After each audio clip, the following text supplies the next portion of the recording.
The bars are moving. That's what All right. matters. The bars are moving. So we're. Oh, I'm sorry, Frankie. So my sister just left. I'm gonna open my door so Frankie can come crying here. You guys might hear a dog crying in the background. He's very dependent on my sister. He's 10 months old. He got dropped off at my house for the first time, and I love him. He's a little angel. But welcome to the Week 9 review, recap and review. It's Tom here, and I got United with me. United, say what's up. Yo, what's going on? What's going on? What's up, Jolt? All right, so wait, before we actually start this, let me go ping everyone in the Discord too, because I want people to know we're live. We're live. I sent it. What's it called? I've been stalking your stream waiting. Yeah, I'm sorry. We had some technical difficulties going forward.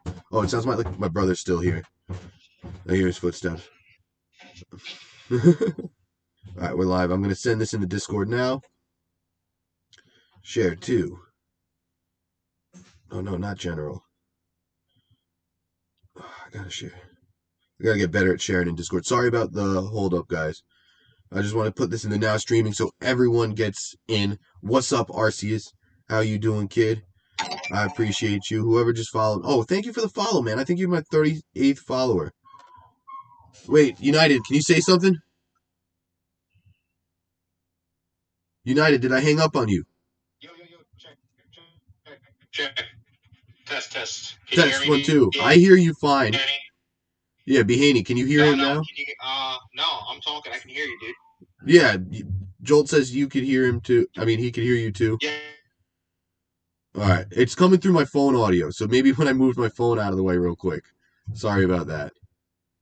And you know what? I sent it in the streaming Twitch. Test. Check. I hear you. They hear you. We got 7 viewers. I think we're ready to start, my friend. And I'm sorry if you guys hear Frankie crying in the background, All right. but it is what it is. Sometimes he cry.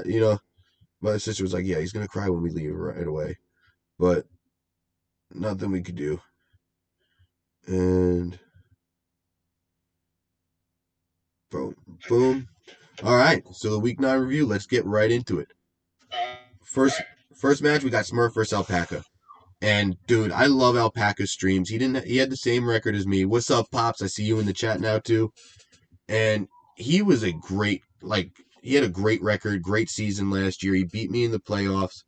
And dude, he's a coach that you don't want to sleep on. And it just was not his year. I feel bad saying that, but he's 3-6 like me. Just wasn't my year either. And Smurf was able to take the win and take advantage of that, man. And I loved Alpaca doing the beat up strategy. He even said in the stream, like, hey, I should have probably used this more this season. I feel the same way with Cobalion. I probably should have used this beat up strategy more this season. And he knew Trick Room was going up, but he didn't have a way to stop it. And then I thought it was over there. I thought once Smurf got into Trick Room, he was going to take control, but Arcanine clutched up and lived on 6 damage, was able to take care of the Ice Horse, which was just so good.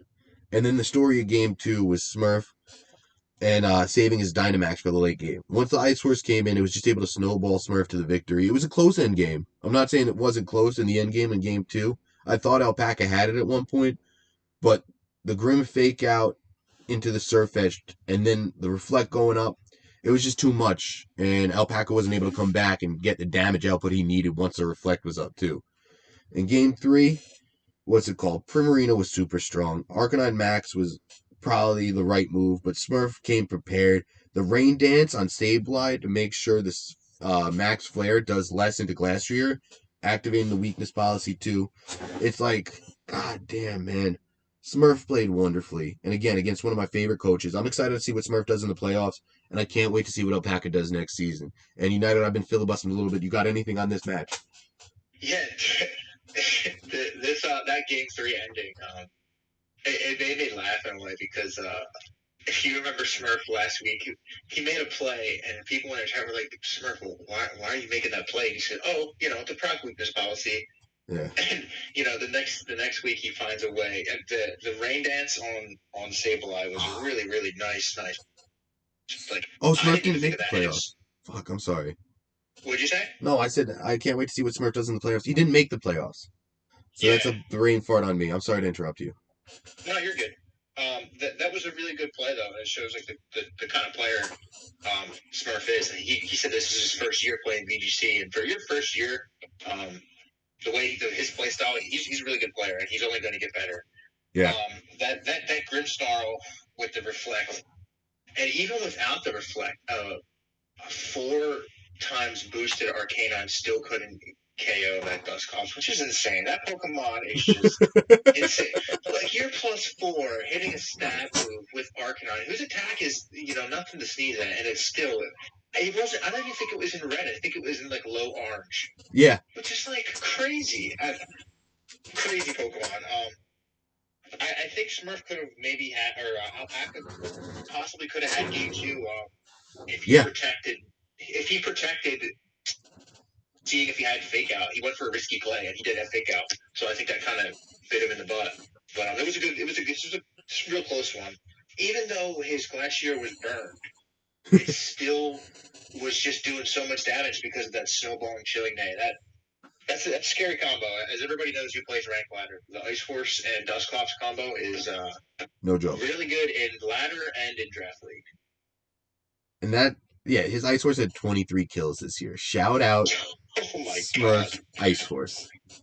Oh God. So I'm excited to see what both of these guys do next year. Shout out Bum Trash Garbage on Twitch. Shout out Z Alpaca Lips on Twitch. Both of these guys are awesome. Shoot them a follow if you don't already. And they're great competitors, and I cannot wait to see what they do next year if they join. I hope they join. I hope both of them join. I'm going to say that about everyone. I hope everyone joins again. So, you know what? It's going to be redundant. I'm going to stop saying that now. All right. Let's move on to the next game. Oh, a little too quick. Fox versus Caleb. Caleb versus Fox. Fox was able to take the 2-0 victory on Caleb, but this was not the 2-1 victory. This is not an easy 2-1 victory, though. Like, I came into this one saying if I was making odds, I would put Fox at -400. He's the top team in the West. Caleb's the bottom team in the East. Caleb comes to play every week, and you can't sleep on him. And for that reason, Fox was like, I know I need to come in prepared. And Caleb was able to take this one to a game 3, which you love to see. And I loved seeing the Ditto lead from Caleb. It copied the Rotom. And then just the Shadow Ball Spectrier was so good. It was more of a support Spectrier, too. And it was just the Shadow Ball damage did half. It was like, God damn it. And then it forced Caleb to switch out into, what's it called? Feeney, who just tanked the next Shadow Ball. But, yeah, Fox stalling his Dynamax wonderfully. The spec went down, and the Rotom, Rotom, what did I write? He switched Rotom into Bait the Fire move, and then switches into Heat Ran for the Flash Fire boost. It just worked out perfect to stall out the Dynamax. Dynamax Heat Ran was awesome, and dude, Feeney is a tank. Caleb was able to stall Fox's Dynamax Heat Ran too, which made me laugh on the other end. Because I was like, wait, they both stalled out their Dynamax Heat Rans pretty well in this game 1. And D-Max Heat Ran, it just couldn't take out the Feeney because of the high special defense, plus the 2 Calm Mind boost, plus the Max Quace boost from his own Dynamax Heat Ran. And yeah, Feeney is such a tank. Fox's baby is adorable, and then Fox takes game 1. Game 2, I love seeing the Dragonite lead from Fox. He was like, you know what? This is my guy. Dragonite's my fucking guy. I'm a lead Dragonite against the Feeney. And he was able to just... Yeah, Caleb always makes me sweat, man. I just saw that chat in the chat from Fox. But dude, the Dynamax Blim is scary. I thought Dynamax Feeney was going to happen because of Dynamax Dragonite. But yeah, once Fox brought in Dragonite, KO'd the Feeney, he realized Caleb was most scared of Heat Ran. He switched that out.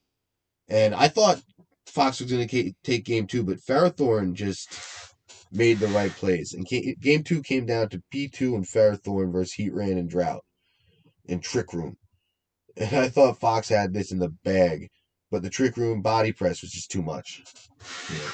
In game 3, what's it called? Once Fox started and said, we're going to get a little unconventional, I knew we were in for a treat. I knew we were in to see one of the best battlers. Yeah, he positioned the Trick Room stuff really well because I had to break Feeney first and lost my Tauntaunt. Exactly. And game 1, you guys both stalled out your Dynamaxes beautifully, I thought. It was like a textbook, hey, how to stall a Dynamax. It was the Trick Room Iron Defense body press from Ferrothorn was awesome. And dude, but what was it? It was Dynamax Dragonite turn one, Dynamax Feeny turn one. And game one was over, by my opinion, when Caleb didn't Tailwind. He kept hazing, which was good, but Feeny would have been quicker than Dragonite if he had Tailwinded. And I think that was a difference in the game. And I wrote down Ferrothorn also lived at 1 HP, hanging out by a thread, which was brutal for Fox and scary at the same time. But he he was able to secure the victory. And Drifblim is a problem. Drifblim, I don't think he had Tailwind, honestly. Okay, so if he had Tailwind and used it, that would have been the game changer. That would have been game three win for Caleb, in my opinion. And that's how close this game three was against the best team in the West and the worst team in the East. No offense, Caleb. It's just standings. And it's like everyone in this league is good. You can't sleep any week in this league. And it's awesome to see that like both these guys came out and gave us a great show for all the viewers. You could go watch this at My Name is Caleb 731. I think I got the numbers right. I got to double check that. God damn it. I just went off the top of my head with that one. And Fox Gopher 713. 713. All right. Either one. I can't remember either. All right, I'm going to look it up live on Twitch. I got my phone. Is there a way to see everyone you follow? No. All right. My name is Caleb731. Yes, I'm awesome. All right, and go both. You were right. Yeah, go follow both of these guys' streams. Fox Gopher, Caleb731, because they're awesome people and they're awesome competitors, and they'll give you great battles and great content anytime you go to their channels. And again, I had a lot of notes for this one. I'm sorry I'm filibustering a lot, but what do you got, United? Yeah. So this is like this is like the classic trap game. You see it on the schedule and you think, oh, he's gonna be. And there's no offense to Caleb, but you look at the player Fox, the body of work he's built this season. You think it's gonna be a comfortable 2-0 win. That's what I was thinking. I mean, and it didn't seem to go that way. I think the core that Caleb built with Finney, Ferrothorn, and Heatran is really awesome because if you if you get making speed control either slow or fast, whatever you want to do, um, you can just have a free switch in with your Heatran because they're going to throw a fire move at your Ferrothorn, and then you can also do some cool stuff with Feeny being untouched on the side if they're worrying about Ferrothorn. I really like that core. I would have liked to see him use it better this season, and this game he finally did use it well, and you see he took Fox to 3 games. He had a chance to beat him. The Iron Barbs was clutch because he had dual wing beat on his Dragonite in game 2, and then the body press was just too much chip. But what I really liked game 1, it was the battle of the 3 Heatrans because Ditto switched in and for a 3rd Heatran in the game. I thought that was so funny, and it was cool. I respect Caleb going for some cool stuff with Ditto last week. That was really cool. But the last game also, he had Trick Room set up again, like really, and like that's how he won game 2 because he got speed control. And he got his trick room up again, and he went for a body press on Heatran, Fox protected, and he took out his Ferrothorn, and that's what won him the game. Because if he predicted Heatran to protect, and he doubled in a Dragonite, that might have. I think it probably did KO. It was really close. That's how close it was. All these games are close. That Ferrothorn living on 1 HP from the heat wave from Fox's Ferrothorn was insane. That was in game 3 as well, which was unbelievable. And then he got a leftovers boost, which is salt in the wound. But yeah, this was a really good one. So I hope Caleb comes back. I hope really Fox player, comes back. So. I hope everyone comes back. Shout out to Fox. He finishes 7-2, top of the West. Congrats, dude. It's like not easy to do that. Every week is so like it's not easy to win every week. And to have a 7-2 winning record like that, and to be the season 1 runner up, the season 2 champ, and be right back in the thick of things for the playoffs in season 3 is so impressive to me. And I can't say enough good things about these two competitors, and especially Fox's dominance so far. So thank you guys both for making it. Fox, thank you for being a moderator too. It's just awesome league. Like awesome to see. And yeah, Fox's matches are usually must watch. I'll put the must-watch tag on all of Fox's matches going forward. All right, and the next one, game 3 of this week, we got Jolt versus Jax, and what's it called?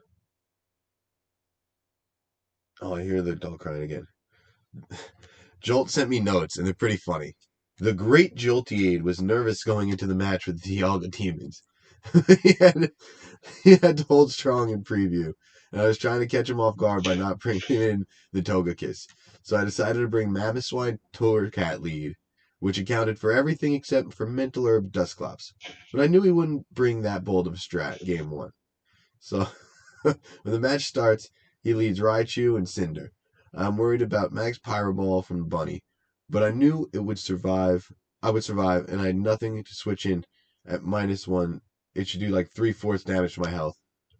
But to live, I had to max. I decided to max Quake into Cinder, and taunt Raichu with my Torcat. To her surprise, he did not G-max a Bhanny, but in fact, Cinder. But in fact, the Cinder Torcat got off its taunt, and it was on to turn 2. In turn 2, he brought the Drampa, the Boomer Dragon, is what he said. An easy max hailstorm for me. But with the Torcat, I decided a Heat Wave because I didn't want to reveal anything else, as I suspected Max Hailstorm obliterated the Boomer Dragon. And the Raichu Volt switched out, saving it from Heat Wave damage. On his back foot, he brings in the horse and the fat Raichu, the fat rat. Oh, right. God damn it. The Raichu doesn't scare than my Mamoswine. The horse does, so I reveal superpower and Heat Wave and take out the haunts. Sadly, the Raichu took out my cat and came in my Celesteela. I didn't want to feel I had Choice Scarf for Rizion. The next turn, high horsepower, and game 1 was over. So it looks like Jolt won game 1. He goes on, I can't read Boomer Dragon and Fat Rat. I can't read this anymore. I'm sorry. So it looks like an Icicle Crash was detrimental for Jolt in game 2. Then there was a final Heat Wave. I was hoping for a crit and didn't get it. So it sounds like Jax just took control in game 2 against Jolt and was able to secure the 2-3 game sweep in this one. And oh no, Jolt took game 3. So Jolt was able to come back and take the game 3. And what's it called? My controller was the compliant this time around. Oh, so I guess there was a misclick too. And yeah, he flinched the Dramp on an Iron. Oh god. And it was over. Celesteela saved my butt, and I beat Jax. So it sounds like Bhanny joined too, which is perfect timing because his match is next. But this, Yo, yeah, what's up? yo. But dude, Jax is a good player, and for Jolt to sneak out this win is awesome for him. In this like in the standing going into the playoffs, I had the most epic misclick in history. So yeah, this game was another close one. In game 3, he had the most epic misclick. So yeah, you hate to see it. Jax is a great competitor, and I'm excited what he can do in the playoffs. Wait, and United, you got anything on this one? I don't because It wasn't streamed. it was streamed. Jax did stream it, but he Oh, didn't put the VOD up, oh, that so happens I to the missed best it. of us. Yeah, so Yeah, I missed this one too. I'm glad Jolt sent me notes, but I can't read the fat rat boomer dragon. I can't read that paragraph. And Bhanny, did you happen to catch this one? no, I didn't. The same thing. I Yeah. wasn't able to watch it. I didn't know it was streamed on Jackson, so it's good to know that he actually did stream it. Potentially, we'll be able to stream his playoff match too. That'll be good. But yeah, I had nothing on this one. Yeah, dude. So again, these are two guys in the playoffs. I'm excited to see what they could do going forward in the playoffs. On to the next match, Bhanny. Why don't you take it away? Right, throwing you right in the thick of things. It's you versus Yama. Yeah, so me versus Yama was definitely a big match, and I think a lot of people, we kind of, I made sure that we had it last, just because I knew that I would have a lot of playoff implications, just because of how the week shaked out. The West, there was like 4 or 5 teams at 5-3, and the East side, there was a bunch of teams at 4-3, or 3-4, just like in like the or like the 4 through 6 seeds. Like everyone was like, people were shaking their boots, waiting for this match to finish to see how things would shake out. So if I were to win, some people in the East would not make playoffs, and if Yama wins or doesn't win, then Jax actually would be able to get playoffs. So it was definitely a big match, and it ended up being even bigger for the players involved, myself and Yama. Winner basically gets in the playoffs. Loser basically just the season ends right there. And yeah, so just to start off the match, I knew after watching Yama's stream, he knew the same thing. My win con was Vanillux. It was pretty obvious. I didn't really have many super good options to stop Kingdra, except for that Vanillux. Vanillux originally was Specs, and it OHKOs Kingdra and Max without me having to waste a Max, but it wasn't consistent in getting off any moves in practice, especially if it was being targeted. So we switched to Scarf, and it just started putting in work. Whether it killed things or not, it did enough damage to where I could chip things away with Max Venusaur and the Vine Lash, just doing the residual. To be honest, after watching Yama's view of it, I think he could have taken one of the game one. I think he was in a really good position considering the first turn I missed a sleep, and the second turn my Lando got burned off a Scald. And I got his. I died. And turn 2, turn 3, I also propped his weakness policy on Dracozolt. So it was not looking good for me. Somehow I was able to pull it out. But even game 2, I think that he could have taken it, and I'm really shocked he did not target my Venusaur with Max Flare. He had Fire Fang on Dracozolt. He wasn't +2 or +1 like he was in game 1, but he still could have taken down my Venusaur, especially when I wasn't maxed in the early game. So I think if he would have done that, I would have no way to take out his Pokemon other than Vanillux, and him still have a max. It would have been a really kind of big mountain to climb. So I think a few plays that go differently, I think it could have been a completely different game. But I was able to luckily stick to my plan and take the 2-0. And yeah, I practiced with Snob, so shout out to Snob for helping me practice on Saturday night and Sunday afternoon. But then also I want to say that I went over my whole team and why I brought certain Pokemon on my team. We brought double weather just to make sure that I controlled the weather, because I figured that his win con would be Kingdra in the rain, because I would have nothing to outspeed it. It just kills Venusaur. It just basically wipes my whole team. But if I was able to control the weather myself, then I would be in a really good position, so I could just pivot between the two, Torkoal and Vanillux, and be in a good position, which I thought I did pretty well. And after seeing some of the sets he had on his Pokemon, it was I didn't need to pivot as much as I thought I would have. But yeah, I'll let you guys talk about it more. I'm curious to see what you guys have to say. Yeah, United, please. Yeah. So I really liked how you handled the weather. The Vanillux and the Torkoal. If one of them went down, you could still swap in another one. That Choice Scarf Vanillux really, I think, was the MVP of the set, like you said. That Blizzard hits like a truck, and I think you did freeze dry in game 2, if I'm not mistaken. Yeah. And there was a point in game 2. You maxed Venusaur, and he swapped out something for Pelipper, and Pelipper came in game 2.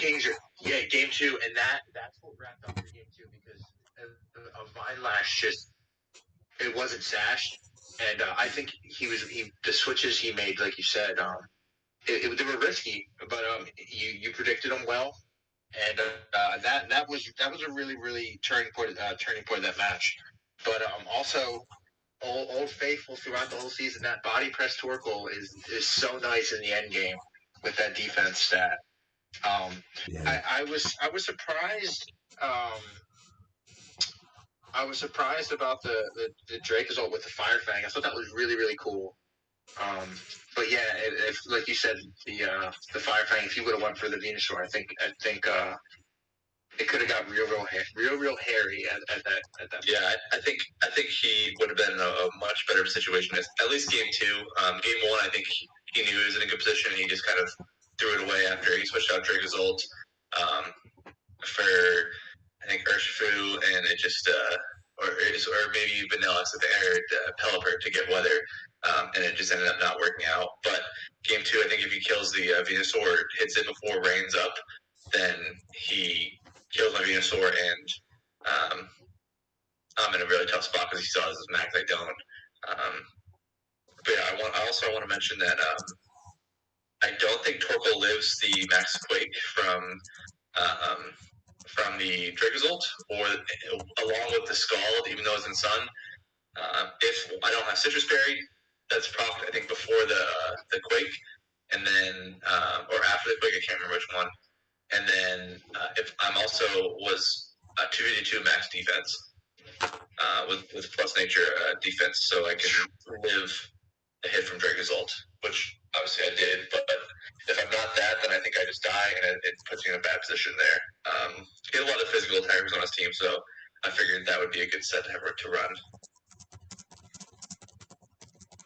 Dude, I only saw parts of this match. I didn't take notes on it, and it was just like I was so excited for this one because both of you are like awesome battlers and awesome competitors. I can't wait to go back and actually like sit down and focus on and watch this one. But the double weather was the most impressive thing, and like that in your team building and prep is what like allowed you to win this game in week 9, and you set yourself up for that in week 1. So that's what I was really impressed with. Like I was looking at this from like a whole season standpoint for both of you. And the fact that it came down to one game really sucked. You know, like I wish both of you could have made the playoffs, but we're not in that world, you know? And it's just like, so congrats on getting this win, man, because it was not an easy win. And you just prepped well for it, man. And the Snomerator, Snom, he is awesome, you know, he's awesome to prep with, man. So yeah, like, Stom's helped me out the last 2 weeks, and yeah, in 2 matches that aren't necessarily the easiest ones. I played Katie the week before, and obviously Yama are both really good opponents. Both Yama just missed playoffs, and I Katie's in needed the those 2 playoffs, wins right? Yeah. to make the playoffs. So shout out to Snom for helping me out there. That's big on him. And I'm expecting him obviously to do big things in the playoffs as well. Yeah, he's great to prep with. God damn. Yeah. United, you got anything else? No, that was it. I think Bhanny really covered it pretty well, and I put my input in it. It was a good one, and It really was. like you said, it stinks for Yama. He was on that huge roll, and he's 5-4, and he's the odd man out. There's always that one team that kind of deserves to be in and gets the short end of the stick. But I'm sure it's good motivation, and I'm sure he'll be back next year. I hope he is. He was. I like his positivity on his stream, so I hope he comes back next season, and I'm sure he'll bring it. If he comes. I talked to him yesterday after a match, and from what I got, he'll probably definitely be back. From what the vibe I'm getting, he's definitely going to be back. He Let's really go. awesome. And Let's go. he's very fortunate to be a part of the league, which I hope everyone feels the same. I like hearing when people are very happy to be a part of it.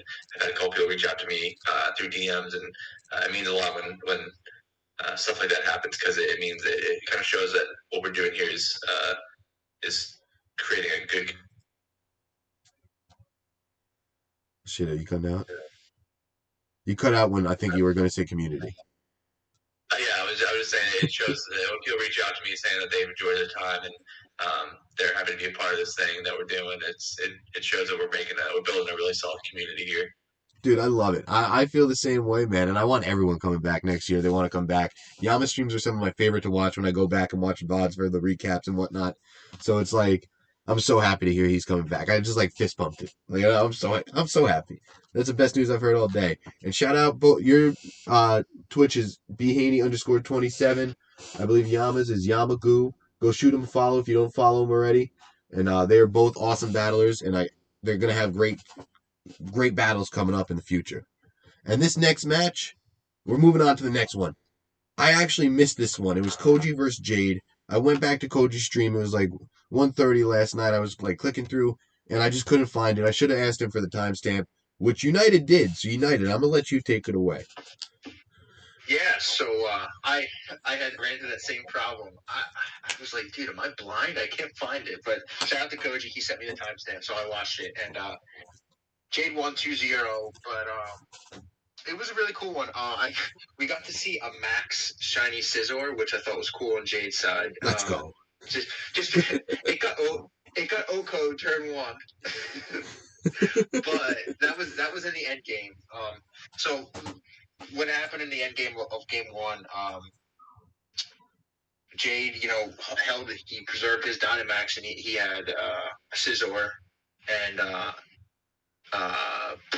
Koji had his instant left, and he flare blitzed it, and he was in greenhouse, so he probably had about, I'd say, 75% health, maybe a little higher, a little less, but around that. That's how much he had left. So he flare blitzes the Scizor, and it was at full health. It KOs, and I guess since it had that much HP, it also KO'd his Incineroar. Oh, So Jade had one Pokemon left in the field, and he just won. And Koji was writing notes on a piece of paper, like he was taking notes for the match. So he looked over and looked back up, and he felt that Jade conceded. He was like, "Oh my god, why did he concede? He probably had me there." But it happened so quick because, dude, if you watch that VOD, his Incineroar had so much health left. It was crazy. I don't know if his Scizor was HP invested or something, it had to be. because it had to be, because it took so much health out of Incineroar. Oh, I can't wait to So watch this yes, one. yeah, so that was the unfortunate break for Koji, and then game two, man, Jade Jade brought some he brought a Tangrowth with Sleep Powder, and then he had Yawn and Wish next to it with Umbreon, and then he also had Glaceon with Yawn. So it was really hard. Jade just said he was max HP. Um, Only had 6 so HP left. yeah, it was hard for him to break. But Koji had this really cool strat where he maxed Latios, Oh god. and he had Maractus next to him, and he did Sucker Punch Maractus, which procced his Latios. It's the Weakness red one. policy. It's a red one. His weakness. I get those two confused, man. It's too close. But yeah, so that was really cool. And then at one point, Jade had his Gudra max, and he had a gooey Gudra, Yeah. which that ability lowers your speed if you make contact with it, and Yep. that helped a little bit with him. But basically, the end game came down to him sleep powdering and yawning Koji's mons, and there was really nothing he could do. It kind of just crippled the end game after the maxes were gone, and Jade picked it up to win 2-0. And it's honestly really it's really Jade is now the second seed in the West with the first round bye. That's going to be the quietest first round bye we've had. You didn't even think he came out of nowhere, and boom, he's got a first round bye in the playoffs. I was thinking the same thing. I didn't realize he was doing that well until I looked up and he was doing that well. Thomas at that last thing also. I know they saw this standing up wait, Jade got a first round bye. That's kind of crazy because he was literally just so silent in the background and just out of nowhere just jump Snom, jump Pops, jump Bananas, and literally all the other playoff teams just snuck by him. Let's go, Jade. So good for him. He deserves it. He's a really good player. He season one, he did really well. I think he got a first round bye then. I think he was a second seed as well. The last season he kind of struggled. He kind of hit a kind of a speed bump and didn't do as well. Missed playoffs. So I'm glad to see him back in playoffs. I think he's definitely a lot better battler than he showed last season, and he's showing that this season that he's kind of a force to be reckoned with. He also drafted really an unbelievable team, a pretty scary team. Yep. Yep. That I don't want to face. I don't want to face again. So I'm hoping that they hit the beats up on him a little bit for the finals. If I somehow make the finals, I hope I don't see Jade, because we have a slight mirror match, and I hate playing a core mirror match team. I really don't want to have to do that. It's not fun because Jade is too good. That'll be that's something that's pretty interesting to me, is all the playoff teams who their least favorite matchup is in their own division, and then who they wouldn't want to see in the finals. That would be something that would be interesting to hear from everyone. That would be. I would love to hear from you guys because you're in the playoffs, and I'm like Squidward looking out the mirror, looking out the window. Verbal meme. Yeah, we can talk about it after. We should finish these recaps, and then we can talk about it after. All right, and on to the next match. It was mine. And this was a really quick one. I kind of was running around. I got pushed back a couple of times. I was just like, you know what? Let's do this. I could do it at 11 a.m. I was running errands beforehand, and I kind of was taking long with the errands. So I got back at like 10:58, sat down, went live, and then the sound on my Game Boy wasn't working. It wasn't coming through the laptop. I just called my Switch a Game Boy, but it was a quick one, man. And I was so scared of Entei in the prep. Like my entire prep was Entei based.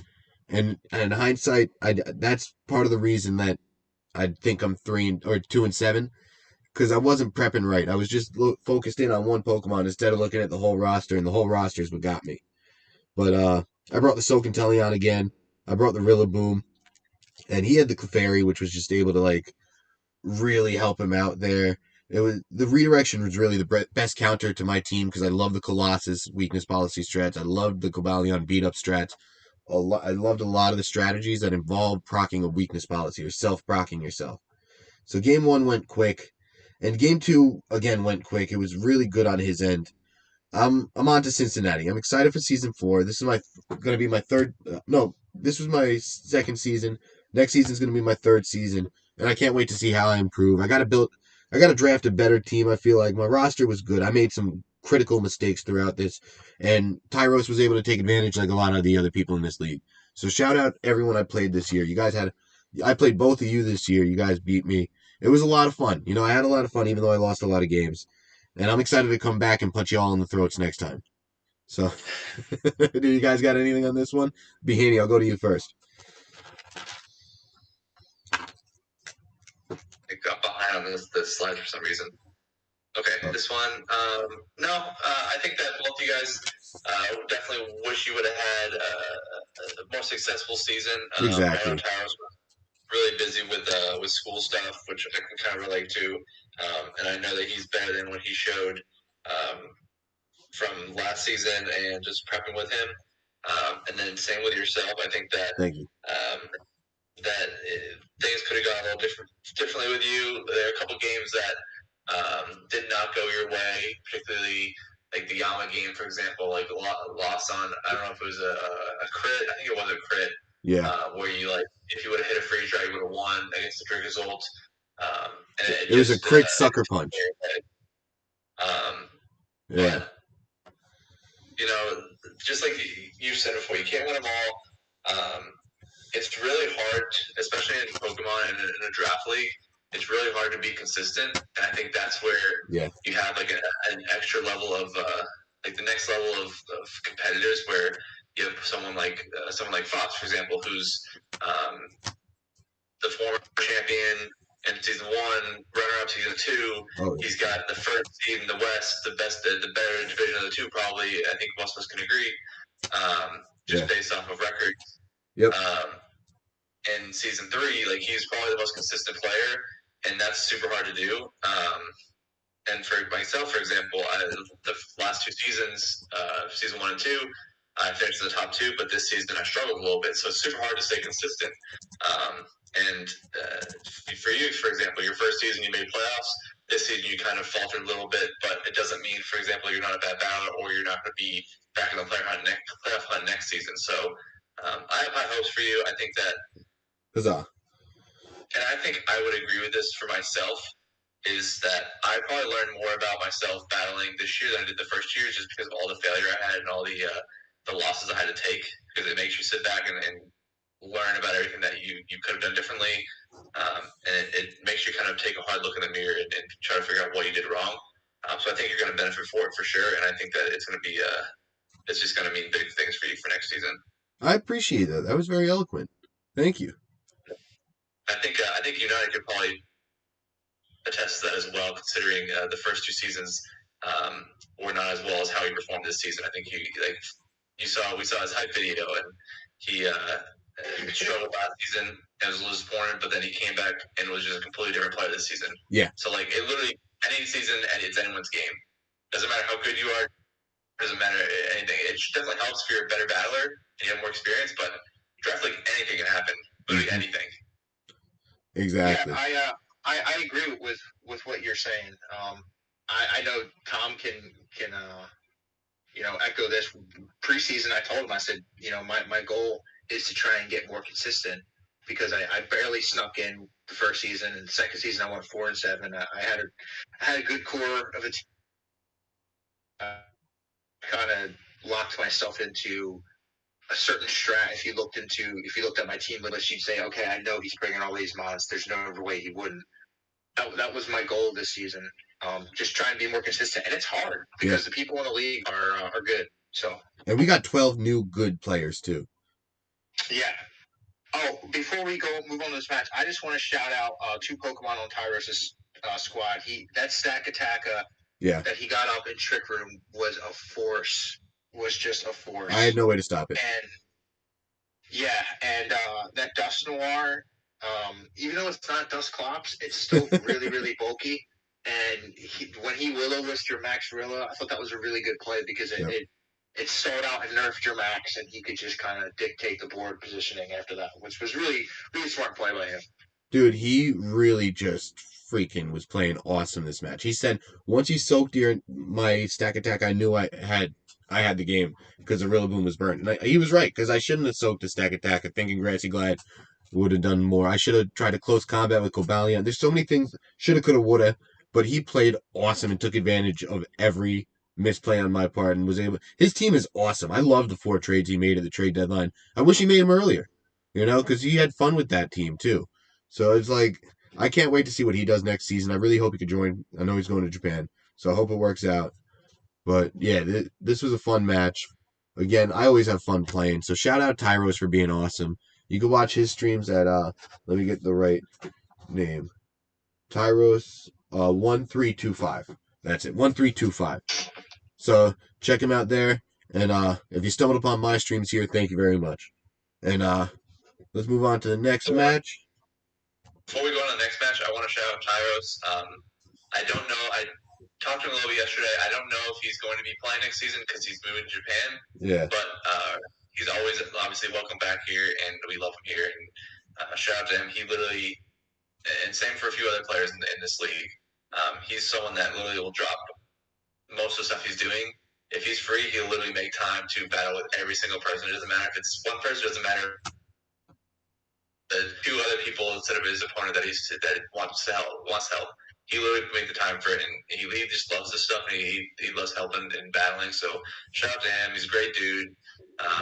If you haven't followed him on Twitch, follow him and get to know him, talk to him, have a conversation with him. Wish him luck going to Japan because he deserves it. He works hard. He has a good time.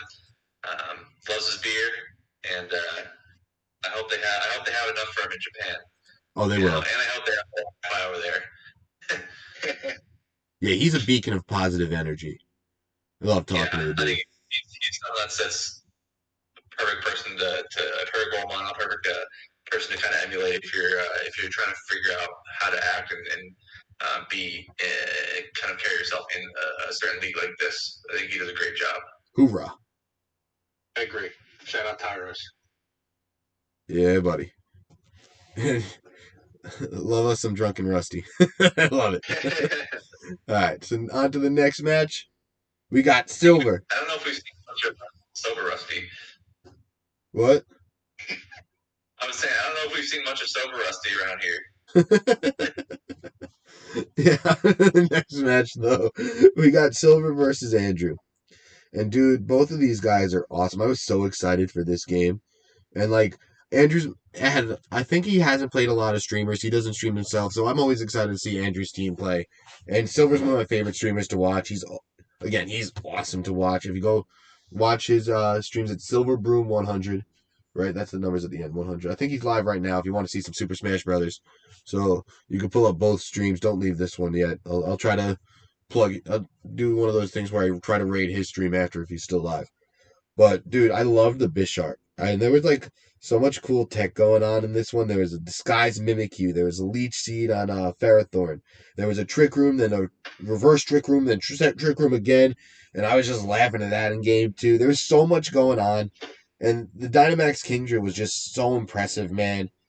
It was really awesome. And, United, I'll let you take this one away because I've been talking a lot. Yep. Can you hear me? Sorry, yes. my My headphones was messed. Okay, yeah. So this was a cool one. I was really curious how Andrew was going to handle the rain. Because he has a colossal one. It's like, is he gonna lean into like, hey, proc my policy or whatever? But it was interesting. Like game one, it was the classic Silver Room. The way he pilots that shadow tag where you can't get switches. He can switch whenever he wants, and it basically came down to a pair song with his Polytoad, and he stalls out the turns. You got once that pair song's up, if you and you've got shadow tag up, you can't switch. So the match is over in 3 turns. Yep. Essentially, if it's end game, and he's so good at it, and that's what wound up happening. Polytoad went down. Andrew's last mon went down, and one next to Polytoad went down. And Silver had one Pokemon left, so that's how he won game one. And but game 2 and 3, it was really, really cool. Andrew bought Auroras, the fossil Pokemon from Generation 6. It looks like that long neck Bronchiosaurus thing. Yep, that's the one. When he figured it out, I literally said out loud, I said, Auroras. Like, I said it out loud. I was like, whoa. It was so cool, though, because he used Freeze Dry. And Freeze Dry really, really, really did big damage to Kingdra. I think in Oko Kingdra, I think Kingdra was max too, which was insane. Arcia said Aurora's had an amazing season debut. It really did, because it came out of, like, if I was sober prepping, you're looking, he's not bringing Aurora's. He's got a cold, And shout out Urshifu. He's like Big Dino. Which Big Dino. Oh my god, it was really, really cool. And KD brought up a point. He said he was Flash Fire Cold this week because he's slow in TR because he was getting Trick Room up, which I thought was another smart play. And at one point, Silver did a great job twisting Trick Room back into normal with his Gothitelle because you can't switch. But the Ice move is 4 times effective on his Kingdra, which is crazy. And it's a stab move. So I thought that was really, really smart of Andrew this week. And he beat a good player who needed this win to make the playoffs. So shout out Andrew. Shout out Silver too. Andrew really impressed me this week. It was a great performance. Bhanny, what you got? I think you kind of hit it nail on the head. I don't think many people thought Andrew had a chance here just based off the matchup. And I loved how he's, regardless of Cole having a bad matchup against Kingdra, in that sense, he kind of just said, "I'm bringing this thing anyways. Like I'm gonna just to I think it's good. I think it can work. I'm gonna make it work and show you guys wrong." And he did. Yep. Silver is such a good battler, and I was so shocked that he lost, and I think everyone was too. But dude, it just, again, like I said before, a draft league, anything can happen. And shout out to Andrew for doing the amount of prep necessary to beat a player like to Silver, a guy that needed to win this game to make playoffs, and he spoiled it for him. So shout out to him. I'm was really impressed with how he played, how Andrew played. Yeah. I think that there could have been things different on Silver's end that he could have done. I'm surprised he didn't max the Kingdra, for example, in game 3. It might have been game 2. He didn't max it either. I'm not 100% sure. But yeah, it was just wild. The fair going on Andrew's side was a big issue that Silver couldn't break. So I thought that was a really good bring. And just the leech seeds, the protects, and leftover recovery. It's just sometimes Ferrothorn, if you don't have the necessary tools to beat it, it's an issue. It's a big problem. So shout out to Andrew for recognizing that and bringing that. I know he had prepped with, I believe, Anti and KD, so shout out to those 2 guys for helping him. But yeah, Andrew's the one that played the game, that battled. So he gets full credit for the win there. And I was really impressed with how he was able to take it. And I haven't talked to him. Hopefully he is interested in coming back, because I think that he showed a lot of improvement He's had some really good weeks, some not so good weeks, and I think that that's a really good win to end the season on. If he comes back to come into the season and on a very high note, feeling good, feeling confident, and being able to even have a better season than last season, maybe even make playoffs. I think that would be such a cool thing to have. Dude, I love the way he used Cole in Game 3. It really just started getting damage on everything, the residual rocks damage. Before Silver Dynamax, he's like, oh, wait, all my Pokemon are at half health. He was like, what can I Dynamax this Game 3? And that's when it was a Cole, Bisharp. He led Bisharp, Andrew led Cole, and boom, Game 3 was just hard from then on out. And Andrew was able to just take advantage. And I can't say anything other than what you guys said. I am so excited. I hope both these guys come back. Again, shout out Silverbroom100. He's playing Super Smash Bros. On Twitch right now. I'm going to try to figure out how to rate him after this. And yeah, I love the way Andrew used Cole. It's probably my favorite Pokemon right now, so watching him use it was awesome. So I had a blast doing that. You could just tell how, just by the way Silver was, his reactions to the damage of the vocal damage, the residual Yep. every turn. And it just reminded me when I was playing and I was just seeing the Vine Lash damage, just the damage just piles up and it's absolutely busted. Yep. Literally does a 6 of health for 4 turns. Yep. And if you're not max, that's 2/3 of your health right there. And just from doing nothing. Like you don't have to, you literally just sit there. 3 turns is half health. 4 turns. It goes for 4 turns. No, but 3 turns is half of your health. Yeah, exactly. So if you're max, it only does. I think it's like 1/16 or 1/8. No, it's 1/6 of your original HP. Yeah, of your original HP. So it's not. It's still. Since double, I think you're right. It's 1/12. Yeah, yeah. Because I use Cold too much. I know all these calcs now because I freaking love it. So any sort of chip in Pokemon is it can add up if you're not dealing with it. So and he was burning stuff too, so he was able to get the burn plus the residual from the Vocalant, plus Leech Seed, all of it. I love it. You love to see it. All that stuff it was a lot for Silverbroom to kind of deal with. And I think that helped him a lot. So I thought that was such a cool thing to see him be able to utilize, and it was just a lot to handle. And I feel for him, and I've lost it a lot of times on ladder. And there's sometimes just nothing you can do once the vocalist is said, or any other residual, whether it's Cannonade or Wildfire. It just sits there, and you can't do anything about it unless you have the same type Pokemon. We all have a residual damage user actually. He has Charizard. Yeah. You have Venusaur. I have Colt. Mm-hmm. I love it. You love to see it. You absolutely love to see it. Oh yeah, this was an awesome match. You can go watch it at Silver's VOD. And I think we said a lot about this one because we all loved watching this one.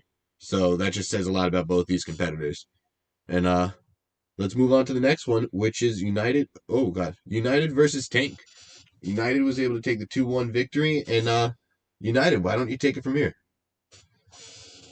Yeah, I was looking forward to this one from the beginning. I had this one circled on my calendar, so to speak. After I think it was week 3. Tank was 3-0. Tank was 3-0, and he was ranked number 1. And I'm like, oh, awesome, I'm going to get to play Tank. And me and Tom talked off stream, and actually last week on the recap, that Tank sort of had some bad RNG throughout the season, and a couple bad turns, here and there. And I think his record did not show the type of player he was. Yep. And I talked to him after this match, and he said he really enjoyed the match, and he said the way the match turned out, it kind of gave him more confidence in the type of battler he was. He said he was really down on himself, and I echoed what I said with you last week. And I told him you got some bad breaks for your et cetera, et cetera. And it was much longer than that. I just don't want to filibuster along. But please filibuster. I love it. Well, no, I was just telling him about it, and he was like, thanks, I really appreciate that. But it was sincere because he's much better than what his record showed. And I was telling him I really admired the creativity he brings with this team. So going into game 1, I made a terrible mistake. If anybody watched my stream, they know I brought the wrong Talonflame in my rental code, so I make my teams on my Switch Lite, and then I use my girlfriend's Switch to stream on, so I make a rental code, and I mistakenly put in my Talonflame with Taunt instead of Protect. So with his leads, I had covered for Tailwind for speed control, and then I had my Indeedee to stop his Trick Room. So whatever lead he was going, I could kind of weather the storm of either or, and kind of get speed control either or. And I didn't have that one, so right off the jump, I had to switch out Talonflame because if he doubles into it with a fake out, Talonflame so frail it goes down. I had to switch out, and I wound up sacking one of my mons. It blew up all my face, and shout out to Tank because he really capitalized on it.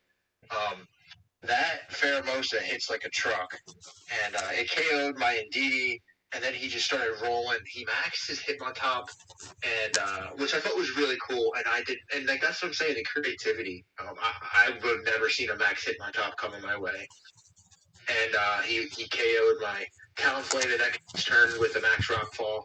It set up rocks, and then after I got his Pheromosa off the board, he speed swapped with his Pheromosa on his Hitmontop when it maxed, so now his Hitmontop is super fast, and his Pheromosa goes down because I took it to its sash. Rockfall takes it down. He brings in his Hatterene, and my Fishish Rend did not KO his Hatterene. He said his Hatterene was max defense, and it lived. I think it had like 10 hit points left. It was really close, but that investment definitely mattered. And he sets up Trick Room and just rolls me. Dazzling Gleam KO'd my Charizard and my Dracovish, and that was game one. I was in deep shit. I was like, dude, this is not going well. And game two, he had me against the ropes too.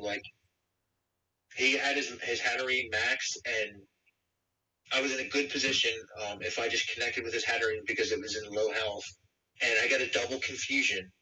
And they both my mons hit themselves, and Duraludon fainted from the confusion. Obstagoon gets his confusion, and he deals a lot of damage on that Obstagoon, which almost kills it. But I was able to come in with my Charizard, not in max, and the Heat Wave wound up taking the KO on his Pheromosa only because his Hatterene died of Life Orb recoil after that next turn. So I got really, really lucky game two. That one could have went either way. And then game three, I wanted to lead my Obstagoon because he had double Intimidators. So I knew he was probably going to go on, and I got a Defiant boost with my Obstagoon. And I had it really offensive this week. It was max attack with a bunch of elemental punches. Oh, let's go. I was predicting to bring Milotic, but he didn't. But I had Ice Punch to hit his Lando. And I maxed Duraludon, and he followed me with Indeedee, and he forgot about Stalwart. So he Swords Danced his Lando, forgetting about Stalwart, and my Max Dragon just KO'd his Lando turn one, which put me in a great position. And endgame, it winded up being my Charizard again versus his Hitmontop and his Indeedee, and my Indeedee. Or it was his Hatterene and my Hitmontop versus Charizard and my Indeedee. And I hit a Heat Wave, which took them both down to like half health, and he missed a Stone Edge, which is 80%. If he hit that Stone Edge on my Charizard, I faint, and then it would have been a 2-on-1. But he missed, and I air slashed his Hitmontop, and then it was a 2-on-1. He tried to get Trick Room up late game, and I imprisoned. And my moves on my Indeedee were Imprison, Trick Room, Dazzling Gleam, and Expanding Force. So his Hatterene couldn't do any moves besides Mystical Fire, and I have a Charizard, so that's not doing any damage to Charizard. Yeah, so it really helped nerfing the Hatterene because it was Life Orb, and that was his biggest threat. That thing's a tank. If he hit that Stone Edge, it would have been even closer because it was a 2-on-1. But it was really good, and I had a really fun time playing it. Shout out Tank. He's awesome. He's a really good player. He's the only person in the league I've ever met in person. We had Mochi Donuts with my friend Roosevelt. It was so much fun. And when I was in LA, he was like, hit me up. I was like, I absolutely will. And it was so much fun meeting him. He's awesome. And you guys can watch his stream at Tank Action or United Away, I believe. Wait, did I just mess up your name? Nope, that's it. Oh, there's no numbers. I said that very not confidently because I thought there were numbers.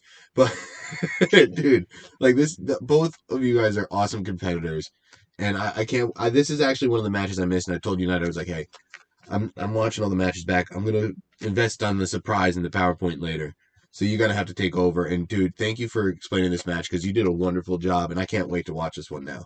Bhanny, did you get to Yeah, it see was this one? Oh, sorry. Yeah, on two. Yeah, I thought it was. I thought it was a really close match. I think that United kind of got in his head a little bit after he realized that he did not have Protect on Talonflame.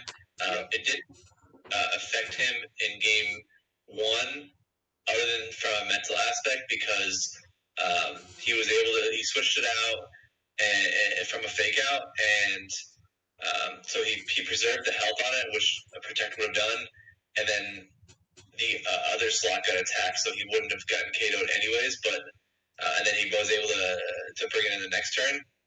So regardless of if he had Protect or not, he would have lost his Mon. That was next to it. I forget what it was. Indeedy maybe? Yeah, Indeedy. Or Obstagoon. Because you brought it in the next turn and then Tailwind anyways, which let you outspeed his Hitmontop after getting speed swapped, from what I remember.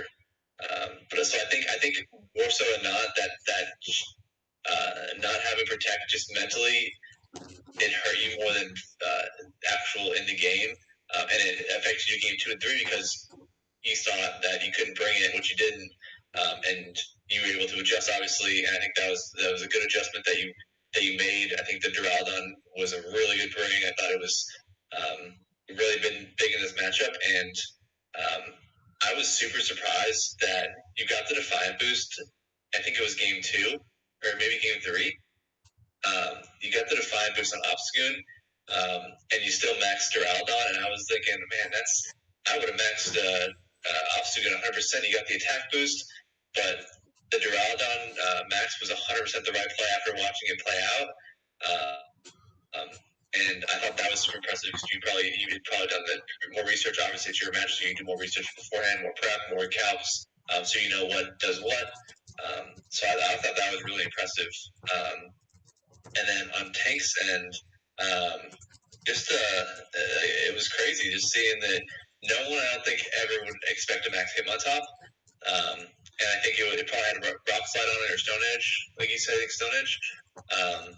And having that probably for the Charizard, having that for the Talonflame was obviously big. You knock down to a sash, and then it chips away with the sand. So that's a really cool bring.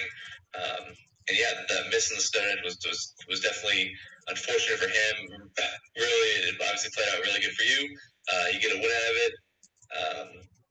And he still played it. He played it super close. He obviously won the first game, and then the second game, I think you had thought that you were just out of it, and then I think you were mentally kind of defeated because you were from the start you were just kind of disappointed that you brought the wrong thing on Talonflame.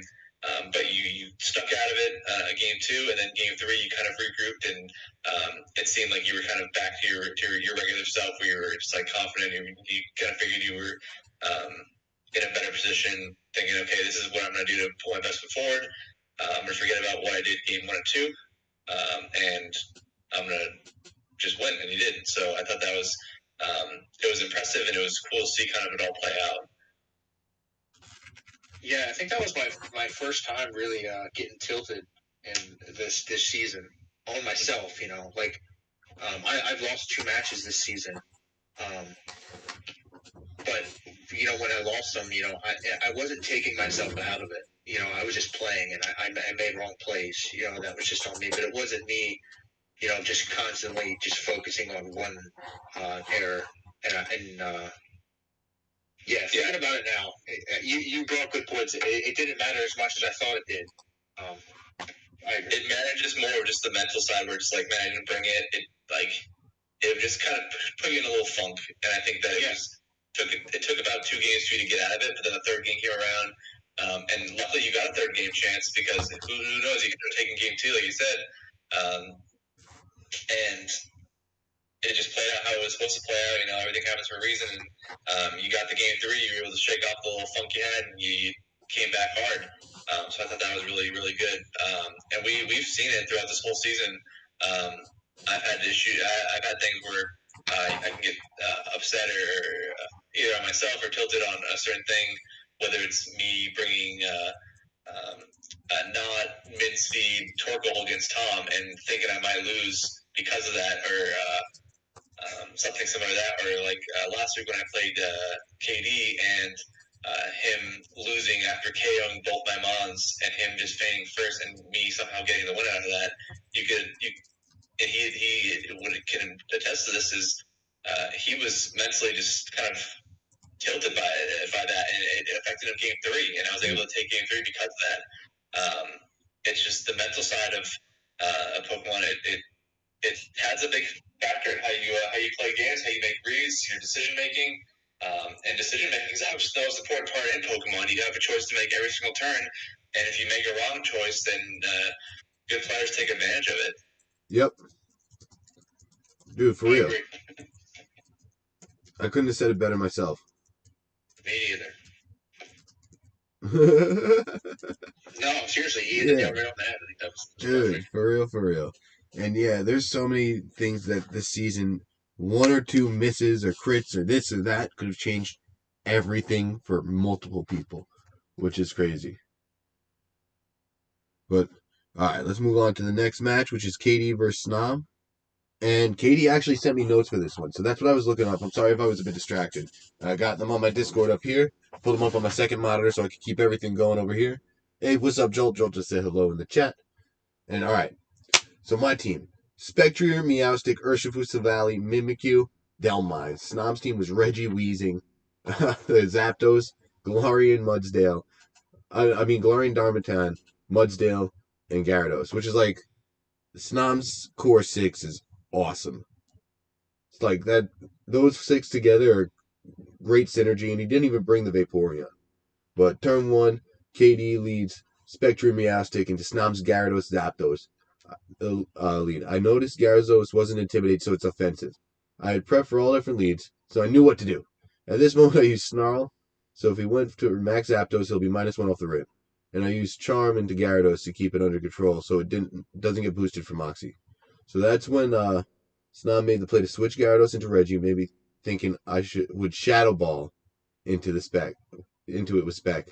But he came into a Charm, which made him -2 attack from the switch, and oh no! Well, Zapdos protected. I saw myself in a good position here. Zapdos protected itself, so I maxed Spec, then went into Fake Tears, Max Strike into Zapdos for the Oko. And the boost afterwards, well, Reggie protected himself. Snob sent out Gyarados, then I used my Spec to Max Strike his Gigas for KO, boost, and charm his Gyarados. Oh god, this Meowstic sounds so annoying for Snob. He used Protect to block my move.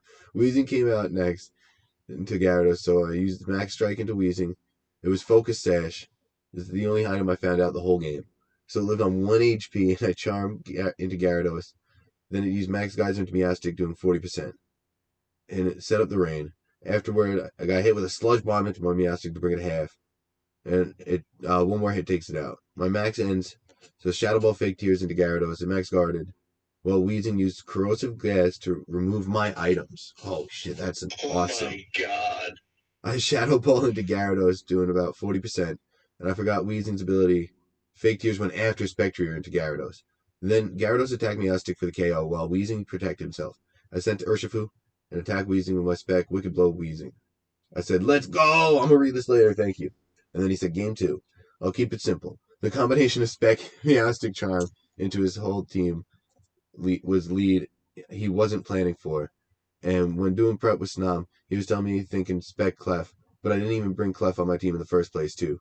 Made sure I had it on my game plan to stop a lot of leads, including the famous Gigas Weezing, which was one of the hardest leads to beat, and also the easiest lead to stop if you play it right. Hey, I don't think so. I love that on ladder. It just, Max Strike is so strong. I was able to take out Weezing fairly early into game 2, which made his Max Gigas useless. In the game, and me having Urshifu in the back would always win my game with Secret Weapon. I didn't get to use, in the back with my Secret Weapon. This will conclude Season 1, Part 2 of the Battle of the Hanses. I don't know what that means. This is a lot shorter. No worries, Tom. I gave you a summary of game two. Also, Spectre got all the KOs in game two. That's awesome. That's freaking awesome. Thank you for the summary, Katie. Snom also sent me some. Wait, let me read what Snom said. All right, I can't find it right now because I was talking to him too, so I got to scroll up too much. But dude, this was yeah. What do you think? No, this one wasn't streamed, but looking at the report of the match, it jumps out on paper. Spectre 7 KOs, Dark Urshifu 1. Like, And that one was probably it Gigas. reminds me of that ladder team that reached number 1. I'm sure Koji seeing that one in his nightmares because he seems to get unlucky and faces all. Even though he beats it, it's just funny. He always gets smashed up against it. It's that team with Gothito and Reggie, like where it just does helping hand and it maxes lucky and just hits things. It's kind of the same thing, but it's fake tears max spectrum. It's the same concept where if you get that thing rolling, you just boom boom boom boom boom KO KO KO KO. Like that's really really smart. Probably this week's MVP if we did that. Yeah, I can see that. God damn. That's awesome. Bhanny, you got anything? Yeah, so I prepped this Snom before this game, and he was definitely worried about the Spectre. I had figured that he would be good with Reggie Gigas. I actually played a game where early on in our early starting with early prep with Meowstick having Charm and Fake Tears, and it definitely put in work just because the speed tier is faster than Gigas, even without the Prankster, if he's max speed. And that definitely caused some problems, but I didn't do it with Spectre. We didn't start prepping for Spectre until the day of his match. He might have done it beforehand, but I brought it. I never really used it, and then we still put some prep in with it, but not next to Meowstic where he's charming things or fake tearing things. So we definitely prep for stuff like that. But when I talked to Snom, he was giving me updates during his game and saying that Katie was making a lot of really good reads. He was just reading him like a book, kind of. And let me see. And I'm trying to figure out. So I'm not watching. I'm trying to figure out what's happening. Told me that he brings Delmaz, Meowstick, Spec, Urshi, Sylvette, and Mimikyu instead of Clef, which he brought Clef every game except for this one. So that was super interesting. And in my prep with him, I thought Mudsdale would 100% come because Mudsdale put in work against his team from what our prep was, but he didn't even bring Mudsdale. He stuck with his main core of the spec and basically Urshi being the main offensive powerhouses. So I thought that was very interesting. But he plays those two very well. He loves using his Meowstick. He loves having his support mons, whether it's Meowstick or a Clef, being able to drop defenses, drop attack, set up screens, helping hand, follow me. There's so many different utility options with both Meowstick and Clefairy. So it's better for one of them. And he has other obviously options around that. I kind of figured that if he wasn't going to use spec, he would have an option for Trick Room, which he did with Mimikyu. It seemed like, but yeah, it seemed like Katie just played a little better than Snom. Just reading him very well. I think the snarls and charms and fake tears. That just sounds so funny. Was just a lot to do for Snom, and kind of again once he saw that, it was hard for him to overcome in terms of figuring out how to adjust and make a quick adjustment from game 1 to game 2, and it kind of mentally it was hard for him to overcome, and he was kind of unable to get past it and figure out a way to deal with the Shadow Horse. So unfortunately, he had to take the loss, but I think that ultimately Styles going to be just fine. He's got a crazy team. Yep. Honestly, he's got so many options. I think he's going to be in a good spot. It's shocking to me that he's going to be a 3 seed with the team he's got and how well he's been playing this year, but I think that just makes it more scary for the people that aren't having a bye, and even the ones that do have a bye.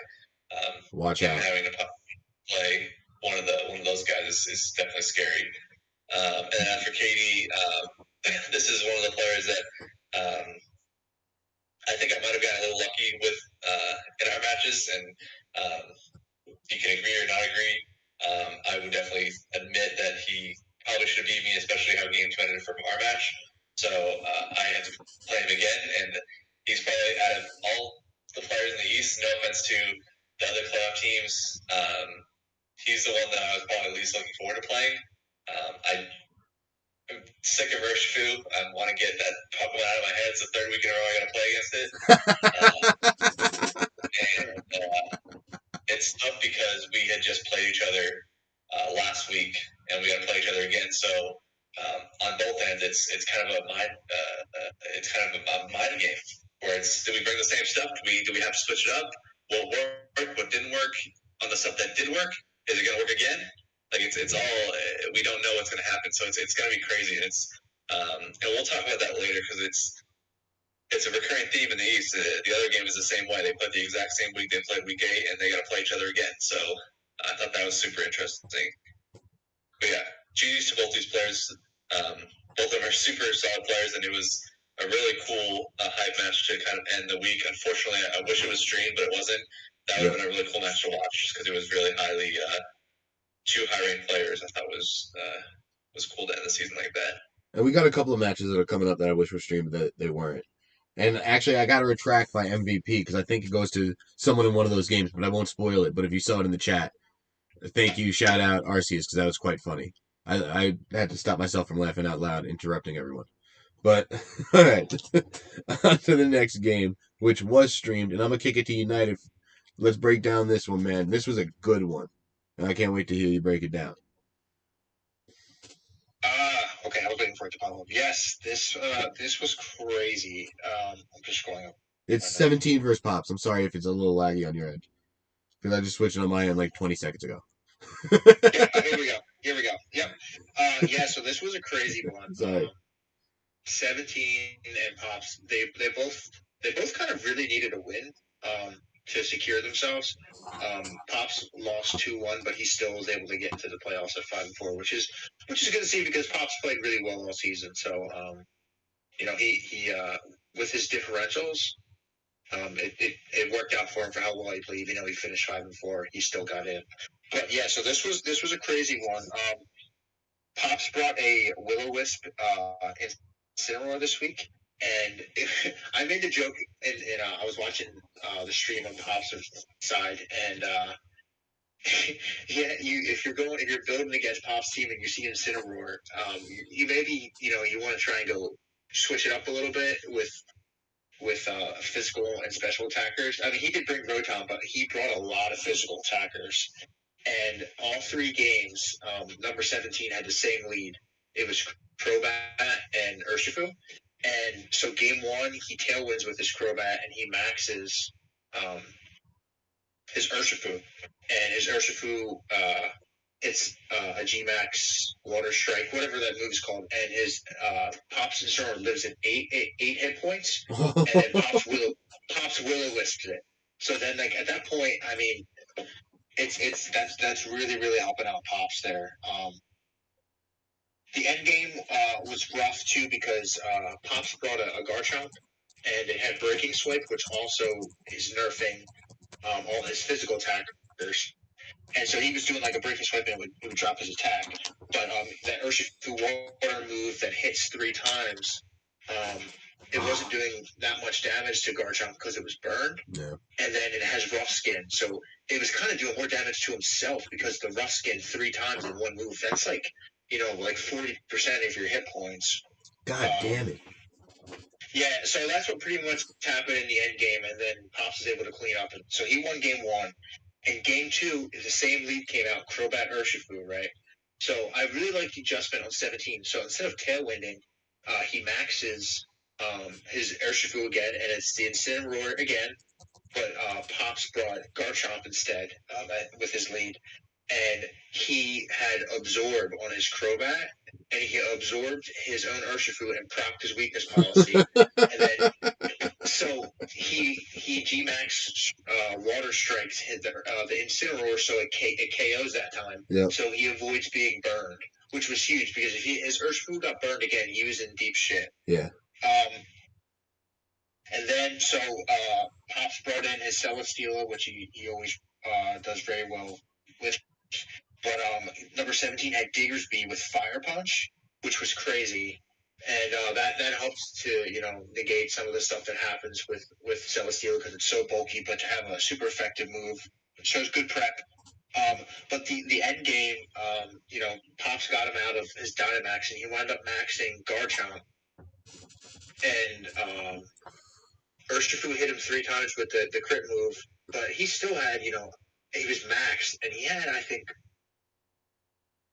like 45%, maybe like 47% hit points. And his Diggersby was breaking swing, so it was neg 1. And he hit a Giga Impact, and it KO'd Max Garchomp at like 47 health, or 47%, which I thought was insane. That huge power ability it has, and that is crazy. I think it's super hard. And I mean, it's a neutral move, it's a neutral stab move, but I thought that was insane. So he took game 2, it was 1-1. Game 3, it was the same lead by number 17 again. It was the Crobat and Urshifu. And this one was really crazy because Pop had this one end game. And it was really unfortunate because his Celesteela he wound up maxing. And at one it was +2 with the Beast Boost. It was racking up kills. It was +2. He was rolling with it. He gets out of max in end game.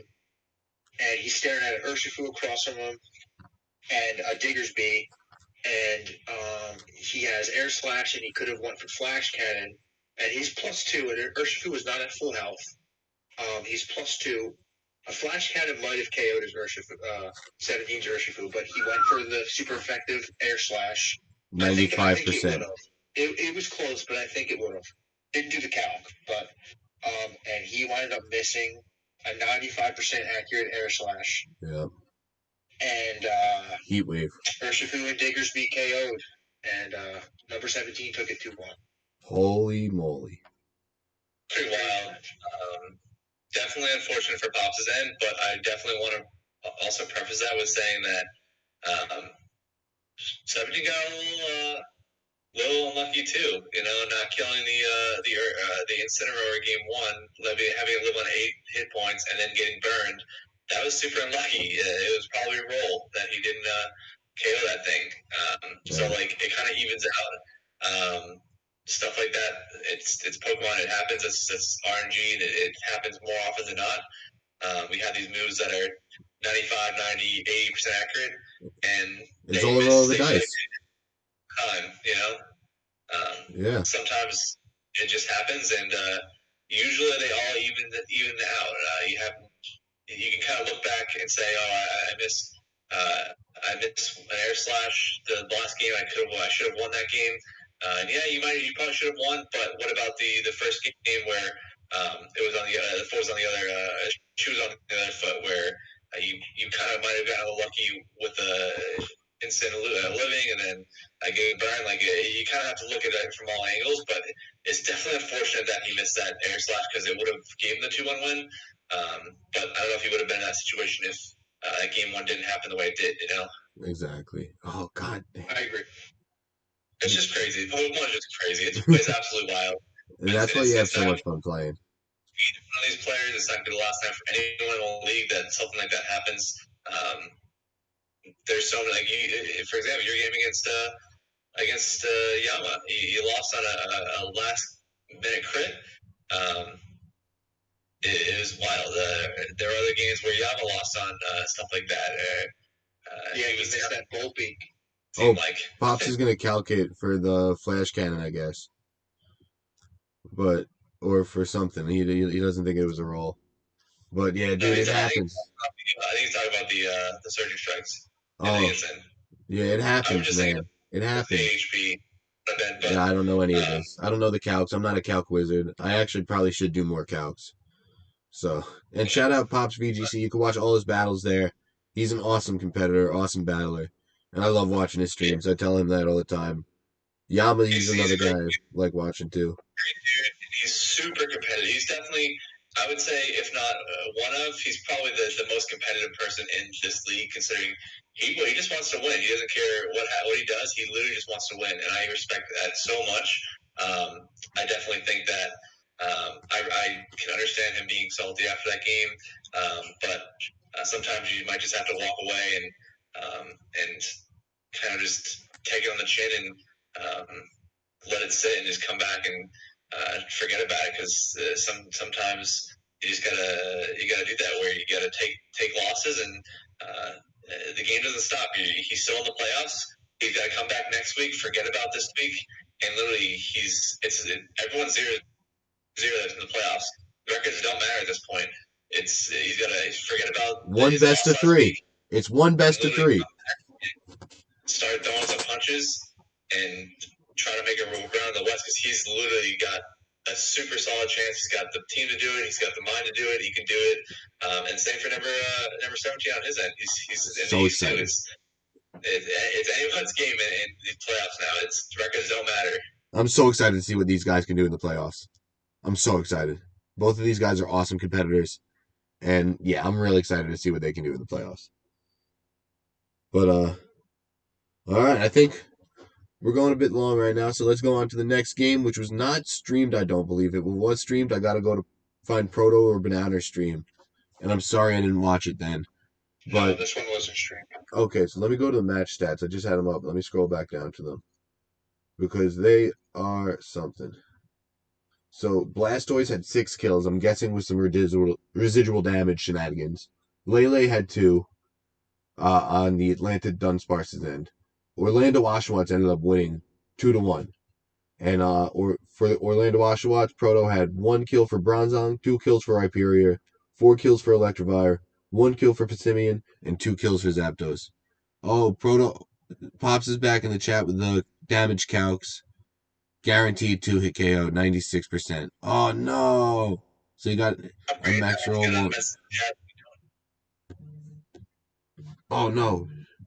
We don't necessarily know I'm so sorry, my his Incineroar is ticketing 2 agent. HP and 36 defense. It's more likely it was bulky, but I think you also have to take these caps with a grain of salt too, because they could have been more offensive Incineroar, and he could have had no HP invest. You just don't know. But yeah, that's from that account. It's definitely unfortunate. Dude, my MSG ticketing agent just called me. Oh my god. On phone. Call you back later. Call you soon. I can't go because I'm not fully vaccinated anyway. If he has non-vax tickets. Oh shit. All right. I love you guys. That's how you. I'm not ending the stream to try to get Knicks tickets right now. All right. But yeah, this is one of those games I wish I could have watched, and it's unfortunate we couldn't. But now, I think we're going to the game with this week's MVP, because I didn't realize it was this week's MVP until what's it called? I looked at the match stats afterwards. After RCS sent me RCS. notes on this one. Oh, RC sent you notes. Let's fucking go. Because Yeah, dude, I can take it away. Because I don't want to spoil what happened, but Lapras is the MVP of the week. Yeah, so I prepped again with RCS this week.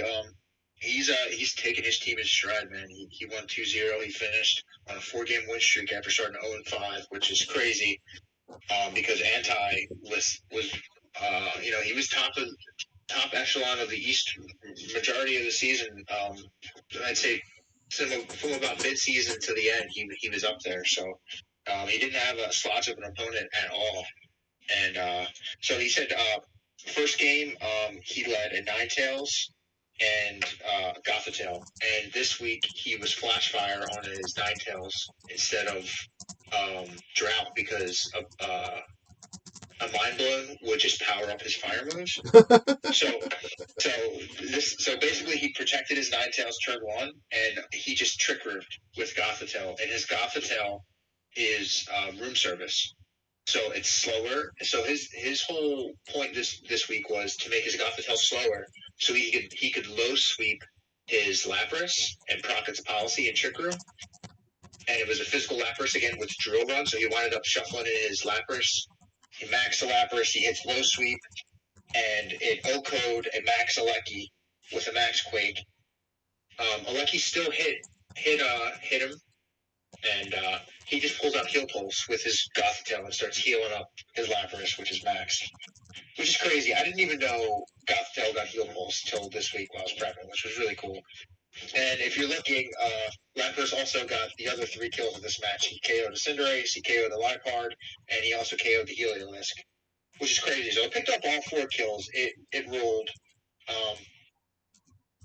And he made sure late game he switched out his Gothitelle for Comfey because he didn't want to reveal if he had fake out or not on his Gothitelle, which I thought was really smart to preserve giving away info.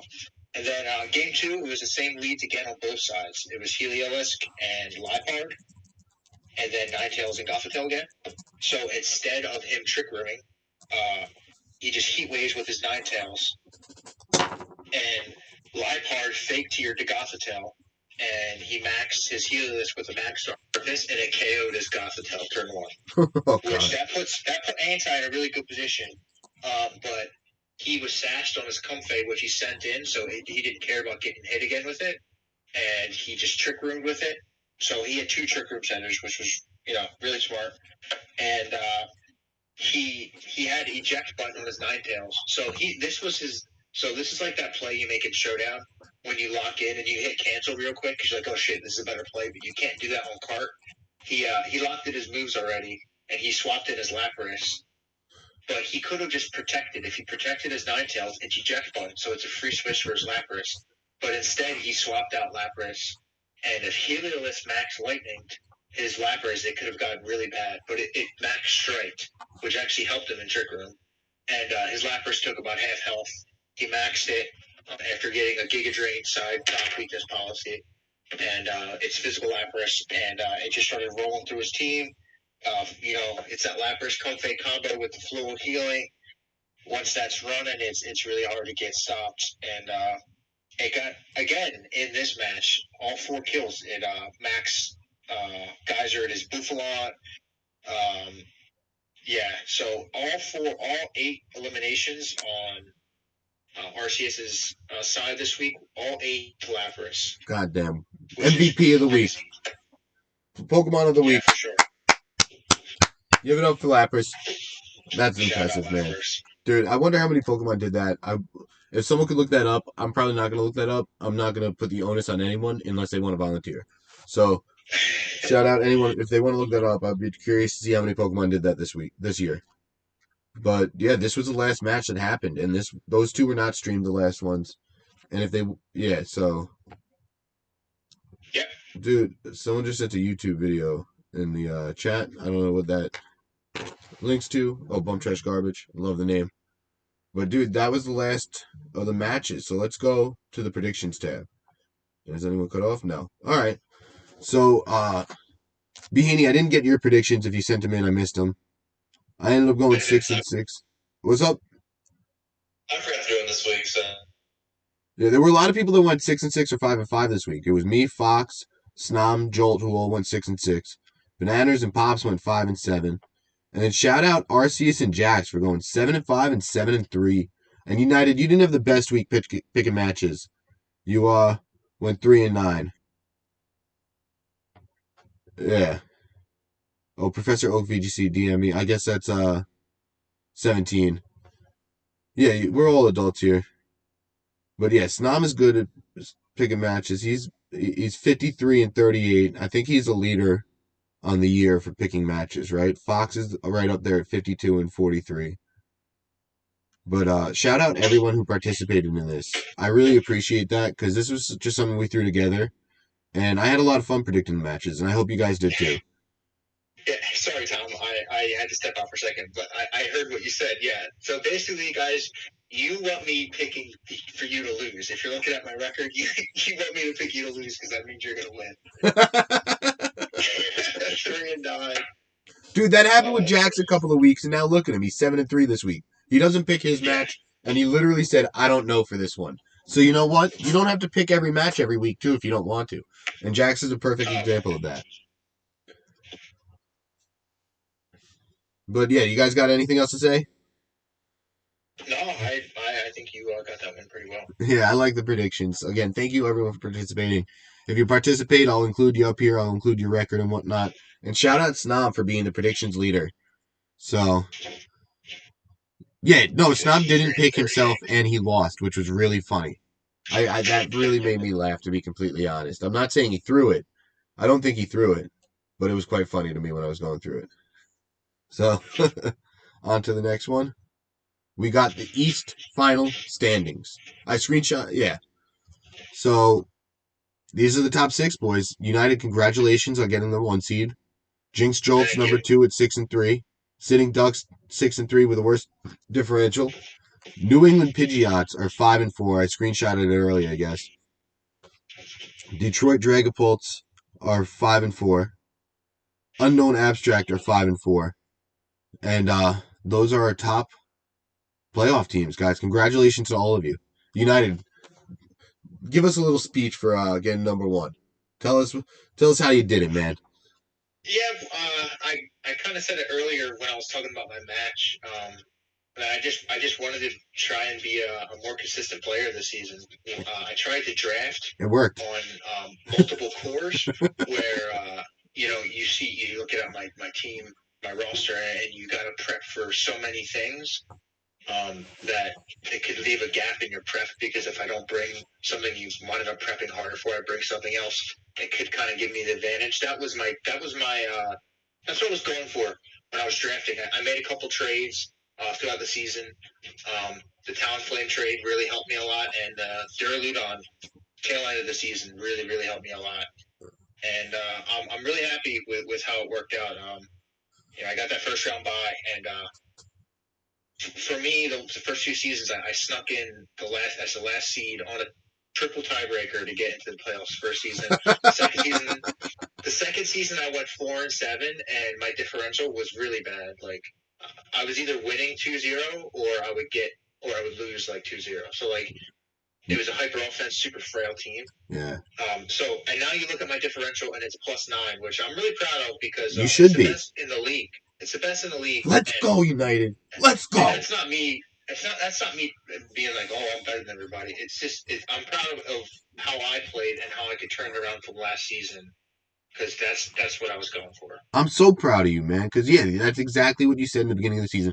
I picked you to win it all. So you're my team in the playoffs now. I'll be rooting for you, United, going forward. Let's go. Thank you.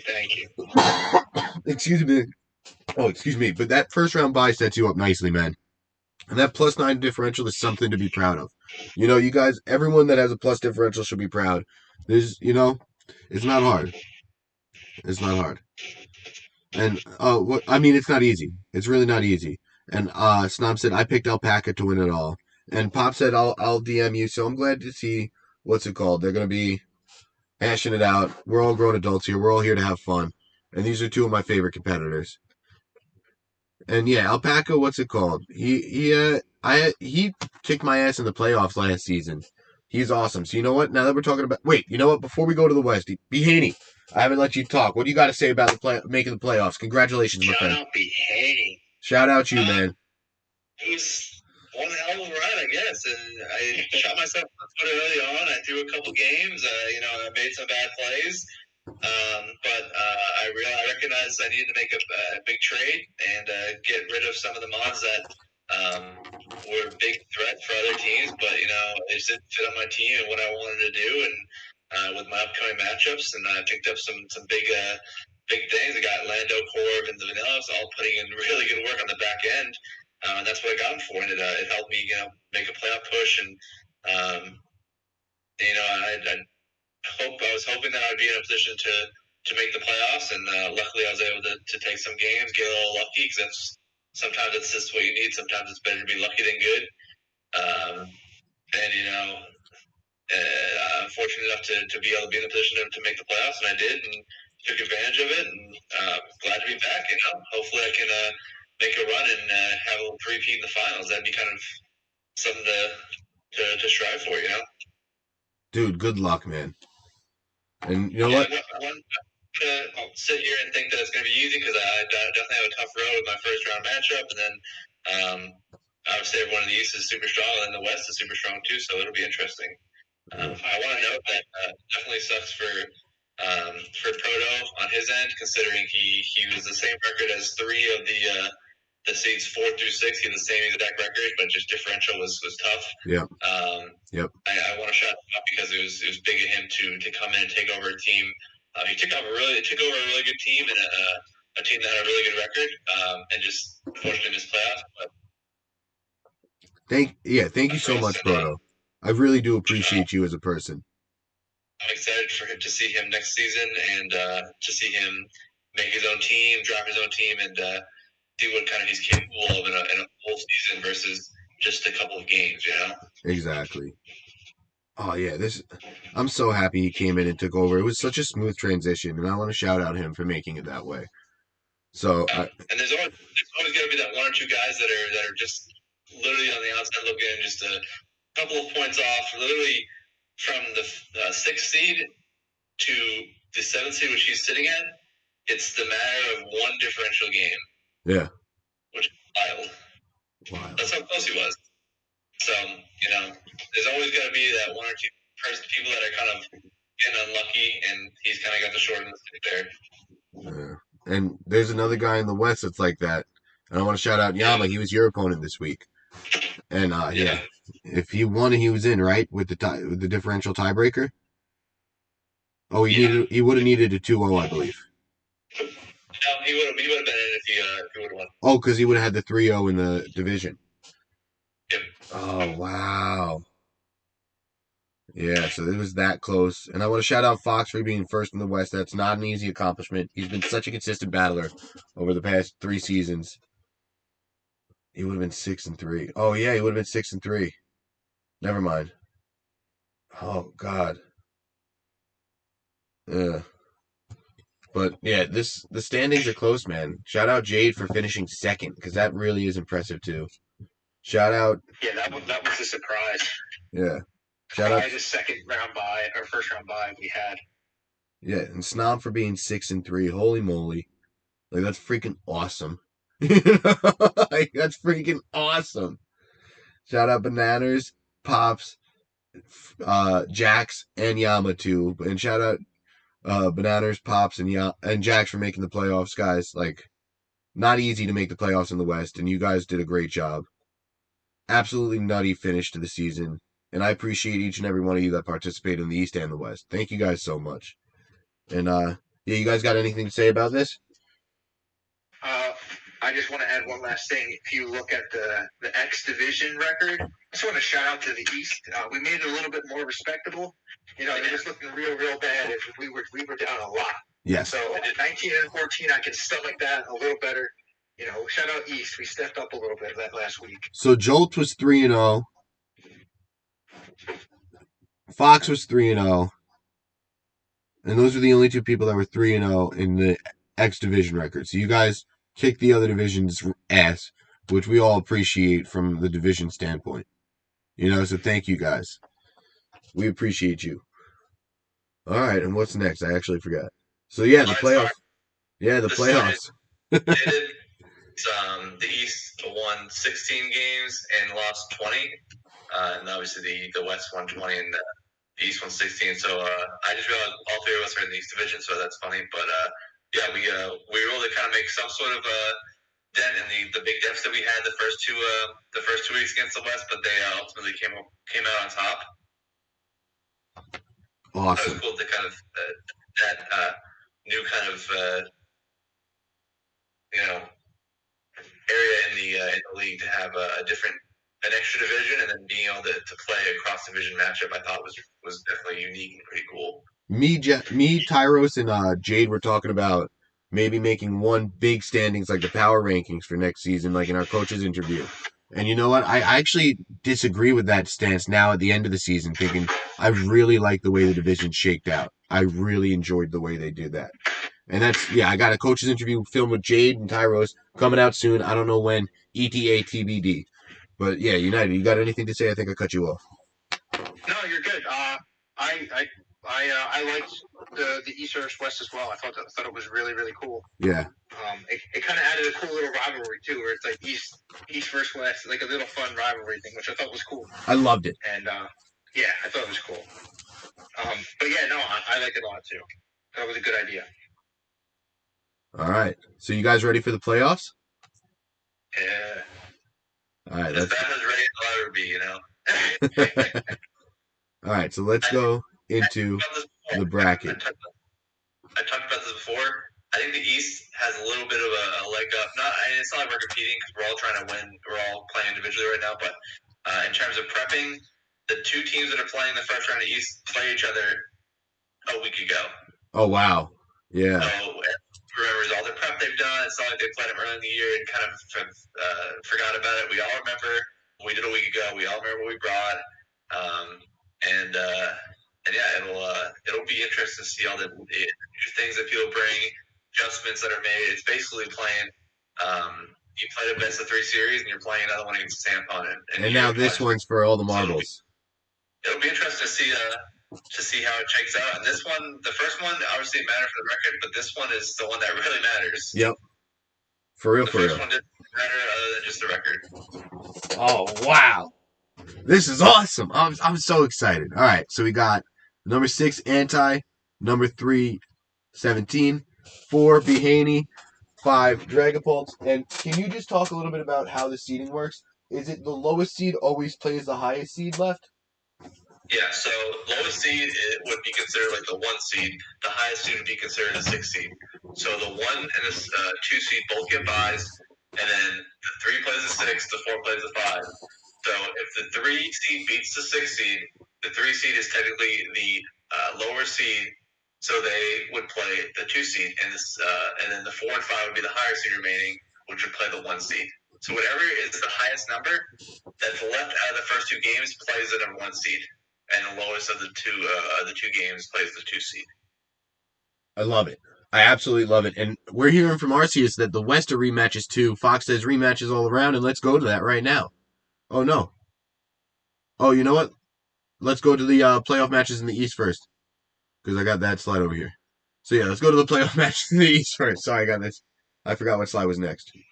But, yeah, let's talk about 17 versus Anti. 6-3, 5-4. You guys can see the team sheets over here. Both of them have scary rosters. And United, I'll let you predict this first. Who do you think is going to win? Yeah, so I think this is going to be an interesting one. If you're looking at like the team constructions here, you see Anti kind of leans on his Cinderace and his Lapras to get most of his KOs, and then he has an Alecki, and he's got Clefable for redirection. I mean, I think on paper, Anti has the advantage. I'm gonna take Anti. I like his matchups. I think it's favorable against Antis or against 17s. I'm picking Anti. I'm looking at it right now. I'm picking Anti with the upset, the 6 seed with the upset. Wow. And Bhanny, what about you? I think 17's going to take this one. He won the first game 2-0, and this is what I'm saying about the repeated matchup just a week ago. 17 could see that he won 2-0 and say, I'm going to bring the similar stuff, and Anti could switch to counter that specific thing. That's the cool thing about playing someone not too long ago. But I think that Anti was storming out of the gate, was playing super solid, started 5-2, ended 5-4. Got a little lucky to make playoffs. He needed a loss from Silver to get in. If Silver would have won that match, he wouldn't have been in this situation to make playoffs. So I think that he's starting to kind of he took his foot off the gas a little bit, which I know he said in the chat, and it's going to be tough to kind of figure out a way to overcome this game because I think that 17's got a lot of solid things. Whereas Anti kind of relies on a couple Pokemon very heavily. Yep. So I think it'll be close in the first match for sure. Hopefully, Summer 17 will be able to find a way to stream it. I don't think he's able to. I think when he did last time, he was able to do it on Smurf's computer or whatever he was using. Yeah, I'm sorry if I said I wish it was streamed. I'm just selfish. I just want to watch the matches. But I really wish it was streamed. I think that would be really cool to be able to watch. matches. Don't feel any But pressure to stream. It's like hard to set up the stream. I know how hard it is. I didn't stream until halfway through the last season, so I get it. But yeah. So wait, who'd you pick at the end? I picked number 17. And I'm actually on your side with this. I think number 17 is going to win too. I really do. I think it's hard to come back from the 2-0 victory on anti. Like it's hard to come back from that. But I know the game started 0, but I think that 17 is playing just. I think he's kind of starting to get on a roll, and Anti's he let off the gas a little bit. I think he's starting to struggle a little bit, and sometimes you got to pick the team that's hotter at the time. And he said in the chat, got to actually win this one. Yeah, this win or go home. This is the playoffs now, and congratulations to you for making it, man. Congratulations. I can't say that enough. All right, so let's go on. Before we keep going on, I want to say that everyone that made the playoffs, congratulations for one. Yeah. And then all of you are going to get some sort of compensation for making the playoffs. Obviously, the payouts for the Google Doc for it.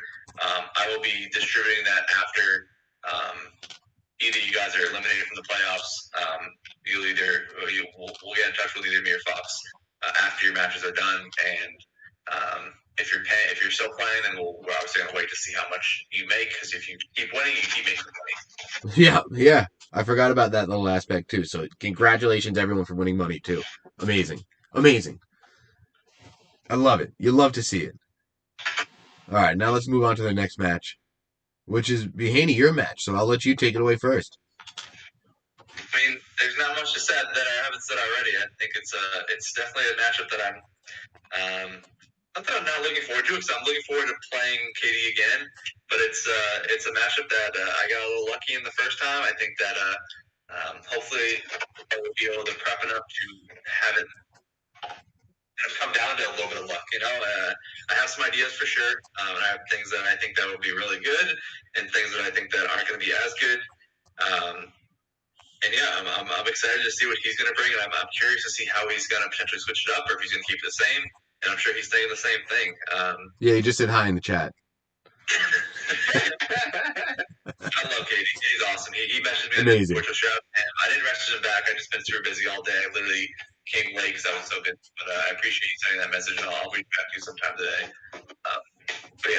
And if you want to get to know KD a little better, check out the coaches interview series on my YouTube, Tom Hayden. Just search Tom Hayden KD coach interview, and you'll see it. He did an awesome one with me and Tyros. We're gonna try to keep that going. I know Tyros is busy, so we're gonna try to keep that going. I got to be better at scheduling with him too. And United, who do you got in this one? Man, this is a tough one. Because I won't be attending. No, I know. It's the mind games though, because these are both really good players and really good rosters. Yeah, they're in the playoffs for a reason, for the roster construction.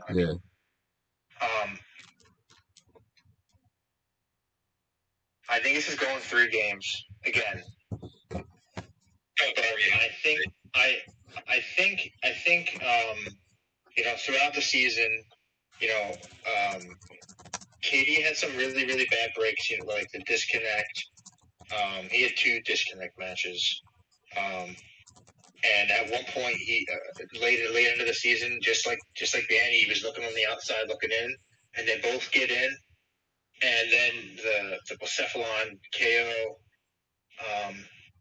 I think KD is going to take this 2-1, and that's not saying that Bhanny's a bad player, because obviously he was the champion for a reason, and he was in the finals for a reason.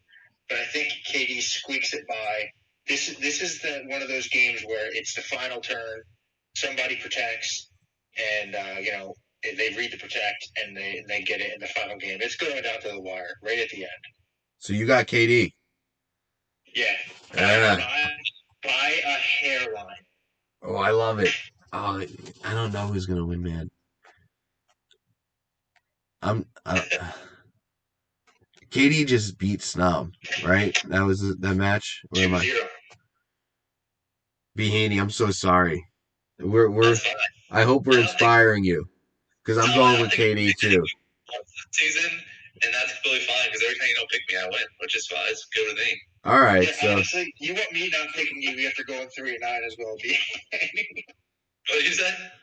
I said I won 3-9 on predictions. Yeah, exactly. So sometimes it's better if you guys pick the other player. So I appreciate the help on that. so yeah, I'm sorry. I'm also picking KD, and I think he's been real impressive this season, and it's going to be a good game no matter what. Is right, KD.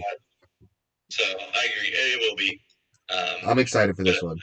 It's one I'm looking forward to, but also in a sense I'm getting ready to throw a picture of Rich from my window or on my wall and start throwing darts at it because I'm sick of it. Amazing. It's so good. And then also, dude, like everyone who wants to watch this, go to bhaney27 on Twitch. Follow him and you'll see when he goes live. And this is going to be a good match. TBD. You guys haven't scheduled it yet. So I'm real excited for this one. I don't know if I'll be able to get a schedule out in the next day or two, probably. Yeah, so no rush on that. It's TBD. But I'm excited to see this one. And now we're going to the West playoffs. And we got the number 1 seed Vegas Viskinis, number 2 seed Charmanders. And then the matches this week are awesome. We got Snom versus Jax, the 6 versus the 3. And we got Bananas versus Pops, the 4 and 5 matchup. And you guys got anything to say about this? Bhanny, I'll let you go first because I was going. That's all you. Which one are we thinking? Which one is it? We'll go Snom Jax first. Okay, Snom Jax. Snom had a really good season, a really strong season. Jax kind of has turned it up as of late. Lost to Joel on Sunday, but sometimes you just get a little bit unlucky. Apparently, he had a misclick. Whether that's what happened or not, it's hard to tell because weren't able to see it ourselves. But I mean, I'm going Snom here. Snom's my boy. He's new mod in here. He had a tough matchup against KD, and I think that although Jax has some really strong weapons, I think that Snom will have a little bit of spice to to shake things up and come out on top in this one. I really like Snom in this one. Yeah, I think. Oh God, I think I agree. I think I'm going Snom too.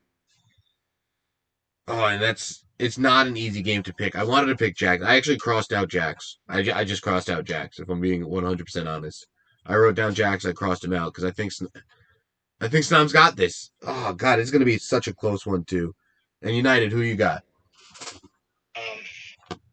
Looking, I mean, Jax had that 4-game win streak late season, but I mean he lost last week. But before that, he was on a 4-game win streak. But I can't pick against Snom's team. I think I'm going Snom as well. He has some stuff that he could really mess Jax up if he stays out of Trick Room. Gotta watch out for the Aerodactyl. But I'm looking at like the constructions. He has checks for those things. I think so too. Yeah. So we're all going Snom. I hope we didn't jinx it, bud. Snom, this is gonna be a tough one. Is right. Katie just said that in the chat. And all right, on to the next game. We got Bananas versus Pops. And I want to go last on this one. So, Bhanny, do you want to take it away first? On the first. Yeah, Bhanny, you want to go first or United? I'll go if you want me to. All right, United, you take it away first. I didn't hear from Bhanny quick enough. Yeah. All right. So, this is another good one. I mean, Banners beat me 2-1 when I played him, so that's no slouch of a player. I mean, he has my respect. And Pops, for the whole better part of the season, Pops was at the top. Of the power rankings of the West. He was there, and you look at his record, and he's 5-4. So the last couple weeks, I've been on the recap show. I was saying, I'm not picking against Pops. He lost one. He's going to come back, and he's going to win. He lost again. And then last week I said to Tom, I'm not there's no way he's doing it again. And it was an unfortunate role, but he lost again. So I'm picking Bananas, and I think maybe it's a jinx. I'm picking somebody else, and maybe it'll push Pops over. But I can't pick Pops again after him losing those two in a row. Oh yeah. I'm gonna go Bananas. So I'm gonna go opposite of you because I want to get a win here. No, I'm gonna go Pops here. But I do want to mention something. I think it's really cool to see that early in the season when we all were questioning his team, his ability, we didn't know much about him because he was a new player. We were wondering if he it was kind of a fluke or if he was getting lucky. And he had that game that, if you think all back to week one, he won against Tyros on a missed rock slide from Tyros. That's how he won his first game. Yeah. And then his second, I forget who he played. Let's not talk too much about that now. Right. Was that the second one? I can't remember, but it was. We weren't sure if that was like, okay, is he going to be for real or is he not? And then he played me, and he wiped for me. Oh, I thought that was the game, the second one. That we gave him, and then it just fueled him. And then as of recently, within the last 3-4 weeks, we've kind of been hyping him up in the opposite sense, where we're not really questioning his ability. We know he's a really good player, but it doesn't seem like he's. I don't know if he doesn't have that. I don't want to say he doesn't have that fuel, because I know he always has that fuel. He's got that passion for it for sure.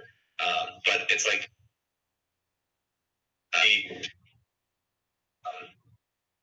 in terms of kind of coming out super strong like he was the first 2 weeks. We saw it when he used the Tapu Bulu. I thought was crazy against Bananas in this match, for example. And actually, now that I think about it, I think he had literally played Bananas in week 8 also, which is the third match. Yeah, rematch. Let me just double. Yep, so he did. And who won that one again? Yeah, all played in week 8. So Bananas won 2-0 or 2-1, right? 2-1. Yeah. 2-1. But I do think that it was very close. I say that just to kind of motivate Pops a little more. I want to light a fire under his ass a little bit, and I want to see him win this one. I want to see him take this one. I want to see him show no mercy on this one. Take a 2-0, show him that he's don't forget about him. He's going to be there. I hope that motivates him a little bit and puts a little fire in his butt. I'm hoping that's all he needs, is just a little doubt, and he'll get it going. I'm going to pick Pops because I do think he's going to win this one. I think he's got a better matchup. I think he's got the tools to win, and I would like to see him coming out super hot and he said he's fucking coming too. He's coming for Bananas. Get that. No, get that revenge, and yeah.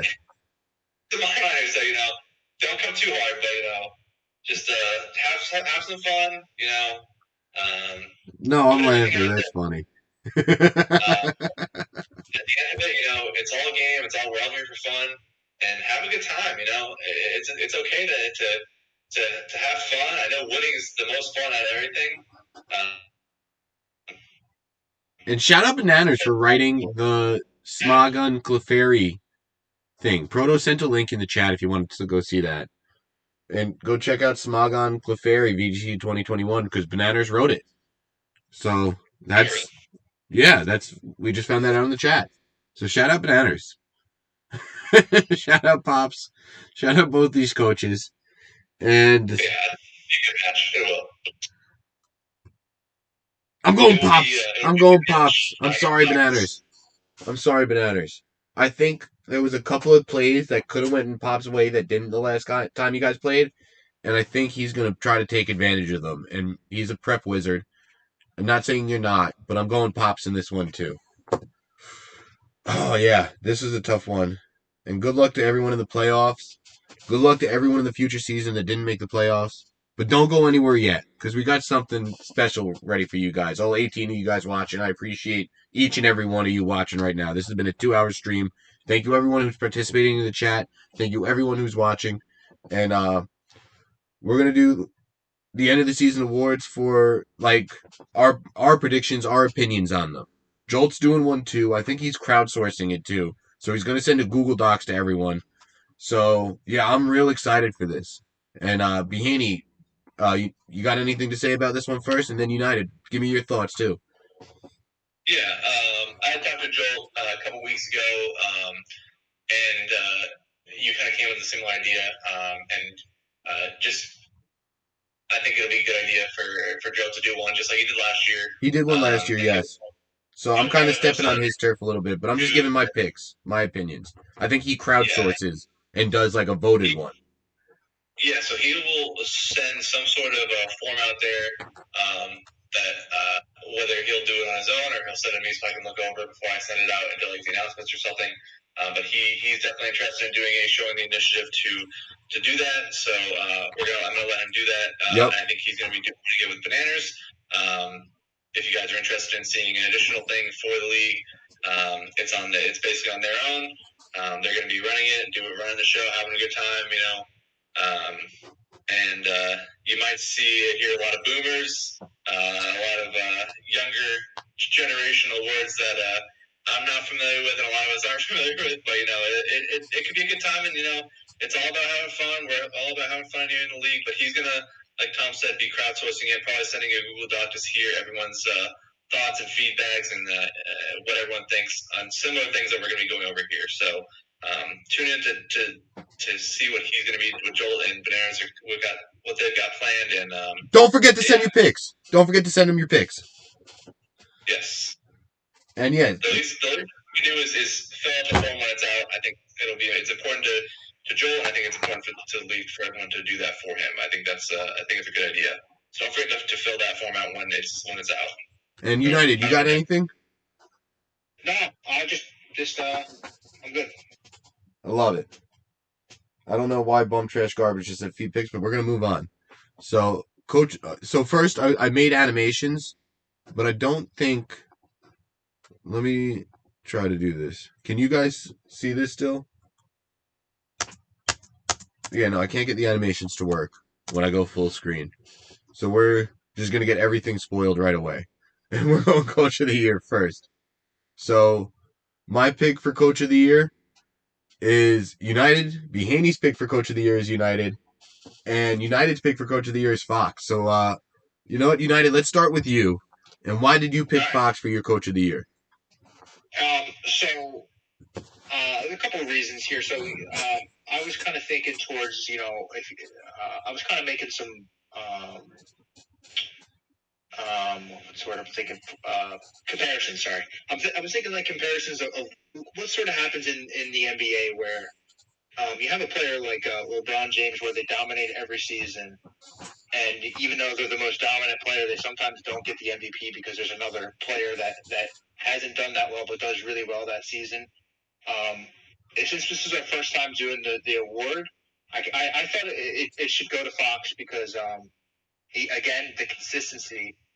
He was first season, he was the champion. Second season, he lost in the finals, and this year he's top of the West. His differential is +8, and I think the first coach of the year should go to him because it's well earned.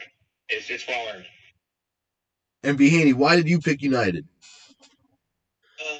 Very similar to that. I think I kind of did the same thing where you kind of compare it to the NBA where you see a team that's consistently always at the top, and it's hard to give someone a coach of a year if they are constantly at the top. You just don't really see it often. You usually see something like that where it's a coach of a year for teams that aren't expected to be at the top coming into the season. They always have the potential to do it, but if they exceed the expectations that they started at the beginning of the season, considering we saw the first two seasons of how United played, this season was by far his best. So I kind of thought that was a very easy pick to do that. He finished with the best record, tied with Fox, obviously. He finished with the best differential, only one more than Fox. Fox was my second pick. I actually gave you three players that I thought were the top three coaches. Shout them out now, please. Being the third one. Shout out Jade for being the third one in that pick. Because he. Yeah. But United, I think, for me, him as the coach of the year, Fox was just the most consistent, I think. And he just has been the whole time. He's by far the most consistent player in this draft league that we've had around, obviously, for 3 seasons. So it was definitely close, but I had to go with United here. The differential was the difference for me. That literally is how close it was. I was like, both these guys earned it. Both these guys deserve it. United got the best differential in the league. He came in saying he was going to try to win it, and he got the first place in the East. And I'm so proud of my friend right now. And I'm rooting for both of these guys in the playoffs. I would love to see these two Coach of the Year candidates in the final. Like, oh my God, imagine that. Oh my God. It would be so much fun to see these guys in the final.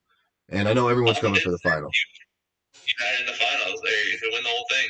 I think United's going to win the whole thing. I've been saying that since before the season even started, before I saw his roster. And yeah, I can't wait to see what happens. All right, so next up, I actually don't remember the order exactly, so I'm going to be a little bit surprised on each one too. We got Rookie of the Year.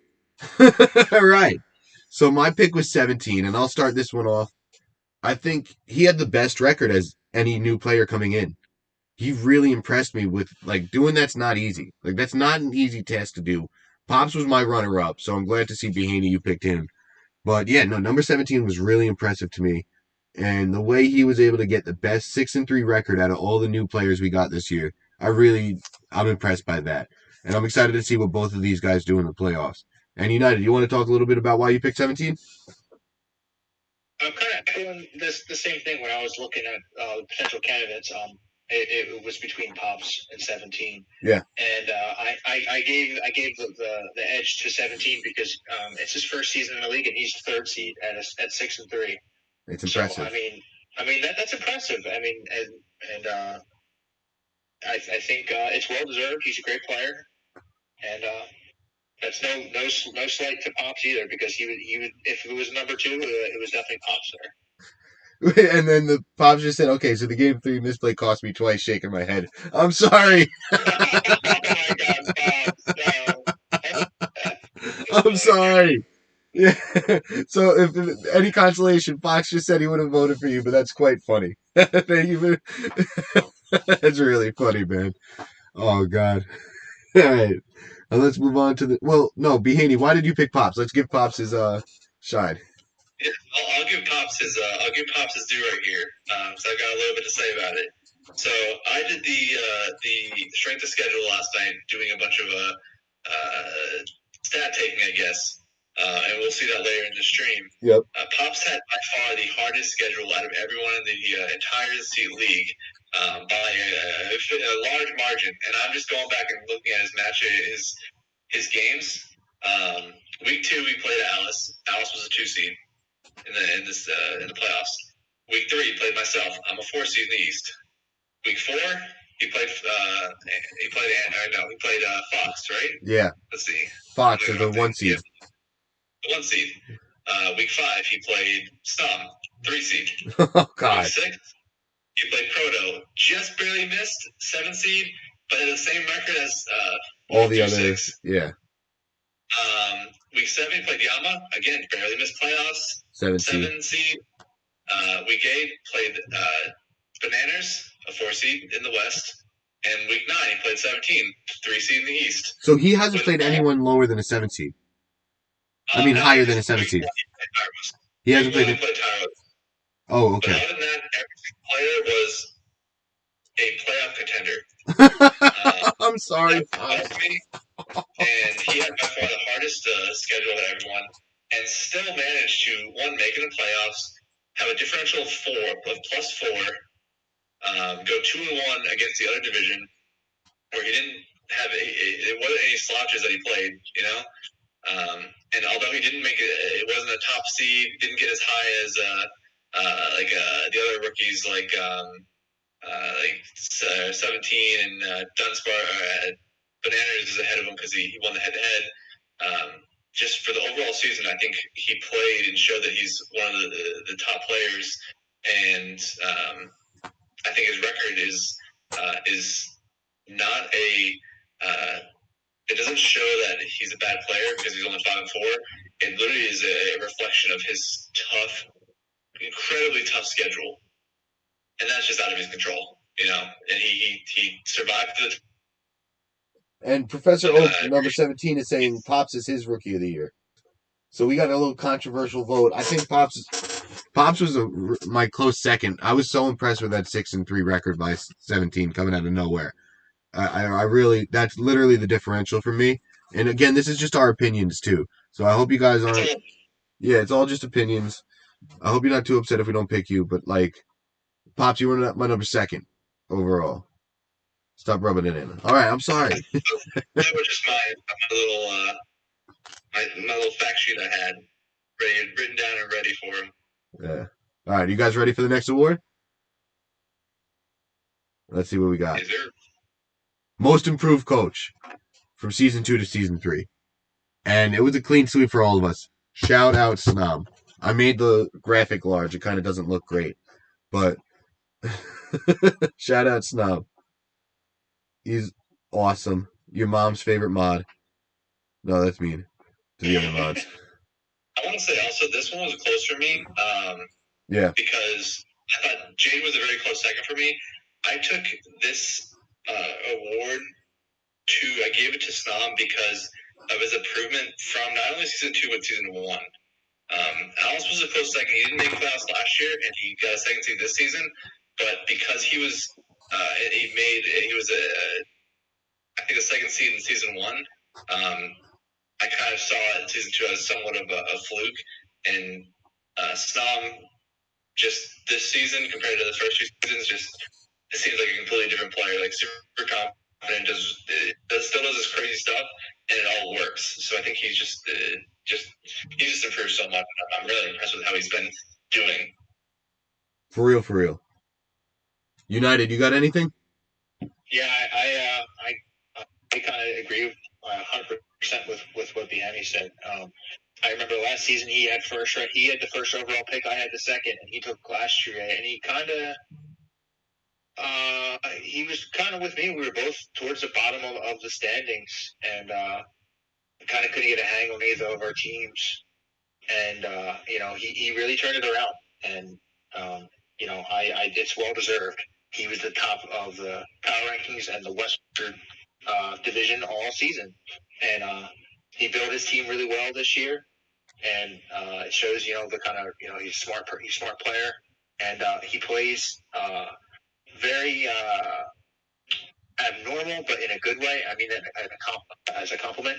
And he's a different player. He's going to come at you in ways you're not going to think, and it's worked for him. So well deserved. And yeah, dude, I want to say, United, you were my second pick for this. So you were you and Jolt were the close second pick for this, but I had to go Snom just because I thought the West was a little bit tougher this year, and that was my little decision behind it.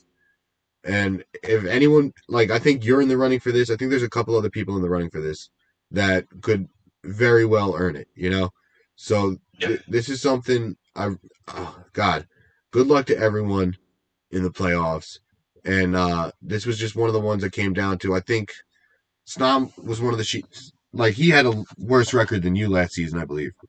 So so it was just like the improvement from season 2 to season 3 was so impressive to me. But all right, so next award, let's see what we got. Boom, most improved coach throughout the year. Let me move this over a little bit. Boom, boom, boom. Make this a little smaller. All right, I'm gonna have to move this around a little bit, but whatever. So most improved throughout the year, I got Silver and Arceus. United, you got Jax. Bhanny, you got Yama and Arceus. So Bhanny, how about you start us off? Sure. So I had 2 here because I couldn't really choose between the 2. Both these players had rough starts, but just never gave up at all. Yep. Ice Cube, I'll start with him. He started 0-2, and it's tough when you start 0-2 like that, where it's like, you lose a lot of confidence pretty early on, but he didn't give up, and he won 5 straight, that's crazy. So impressive. Winning 2 is tough, winning 3 is tough, winning 4 is really hard, winning 5 is impossible. It's hard. If you're a first-year player in your first season, and you're still trying to learn the game, I think he's probably new, and he's still trying to learn. He's a sponge for information. And winning 5 straight is crazy. And I think he could have made it 6 or 7 he had a tough last 2 games. He played the last 2 former champs in Fox and myself. And that's not to hype myself up. It's to just show that he had this 5-game winning streak, and he took Fox, I think, 3 games. And then he could have easily taken games for me, too. It could have been a different situation yesterday when I played him. And then as for Arceus, this man started 0-5 and then won his last 4 games. And I was doing the math this morning, and I was talking to Tom. The differential was +7 in his last 4 games. He went 8-1. Holy cow! He won 2-3 teams, and then 2-1 another team. So he, even though he was 0-5, he was not giving up, and he was literally 1 game away, record-wise, to making playoffs after starting 0-5, which we shortened the games for the season to 9 games, but in the last 2 seasons we had 11 games, and we saw an 0-5 team make playoffs because of the longer schedule. Yep. If he has 2 games on the schedule, I don't know. He might have made playoffs. Every single time I saw him on a stream, it seemed like he was just dominating. I'll go out and say it. If there were 2 more games, he would have made the playoffs because he had all the momentum in the world. Yeah, and it just seemed like every time I watched him, it's like, how did he start 0-5? He looks like he's doing really well. It looks like he prepped really well. Yeah. It's hard to tell because we weren't able to see most of his matches because he doesn't stream. A lot of his matches were against opponents that weren't streamed as well. But I was really impressed whenever I saw him on the stream, and it was just too impressive of an ending for a season to just not give him a improved coach of the year here, in my opinion. And yeah, United. So why did you leave him off? No, I'm kidding. I didn't want to be biased. Everybody, if you watch the recaps, you know I prep with them every week. So I didn't pick myself in any awards, also, or any of. I don't know. I'm not that type of person. I don't want to like hype up myself or anything. I'm not like an arrogant person like that. And I didn't want to. It wouldn't be arrogant. I didn't want people to think I'm picking Arceus to go, oh, you picked Arceus because you prep with him. So I'm happy you guys picked him because it was well deserved. But yeah, so why did you pick Jax? Yeah, so Jax impressed me a lot too. Me too. He started out a little on the wrong side, but in the same concept as Yama and Arceus, he rattled off 4 straight wins, which was huge. And in the Western Conference too, which was the tougher conference. Yeah. And he even though he lost last week, snapping his 4-game win streak, he still made the playoffs in the West, which is a tall task. Not easy. I mean, throughout the year, I'd rather start bad and end on a higher note. Yeah. And he did that, and it put him into the playoffs, which I thought deserves some recognition. Yeah, dude. I think he definitely deserves to be recognized for sure. 100%. He was my third choice. He was actually my third choice over Yama. What's it called? But yeah, Arceus for the same reasons Bhanny picked him, and I picked him because he preps with United, even though United didn't pick him because he preps with United. And then I had to shout out Silver for this one too, because making the Kingdra trade was the game changer of the season. That was the most pivotal moment in his season, and I am so happy to see stuff like that. And I'm so happy to see him and Arceus not give up after not starting well and finishing strong like they did. And it's awesome to see. Like, you love to see it. You really do love to see it. And all these guys, Silver, Arceus, Jax, Yama, Arceus, all you guys deserve praise. Thank you very much. We appreciate you guys. And it's really good for the league when people it's not good when they start bad like that, start 0-2, 0-3, 0-4, 0-5, whatever. But it's really good for when you don't give up and you make a playoff push, and it just shows that like literally you're never out of it. We appreciate you for that. Exactly. All right. Next award. Best coach that came in midway through the season and took over a team magnificently. I wanted to make an award specifically for Proto, just because I appreciate Proto coming in and making the smoothest transition. Having, it was just like seamless. It felt like, it didn't even feel like someone left and someone took over. It was just like the most smooth transition I could have imagined. So I just wanted to shout out Proto for this one.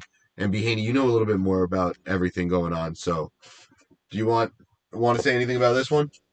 Yeah, so I'm gonna shout out Koji for making this happen too. Ever since this league started, we kind of developed more of a friendship, just like talking back and forth, more Discord talk, um, uh, stuff like that. So he had mentioned that if there was any sort of issues, because there had been issues early in the season. I forget with what. And I don't really care what it was. It's over with if it happened. But he had said that if anything happens where someone has to leave or bails in the league, then we'll have I have someone that is really interested in that will 100% pick up a team, but with basically no questions asked. So when Otter had to bail out because of some personal stuff, that makes it really tough on the mods to basically take the time to like research someone to pick up a team in the middle of the season. No one wants to pick up a team that is not the ones they drafted. They might not have mods they want. They might be like, I don't. This doesn't work for me. I don't know. And a lot of times when people bail, it's because they have poor records.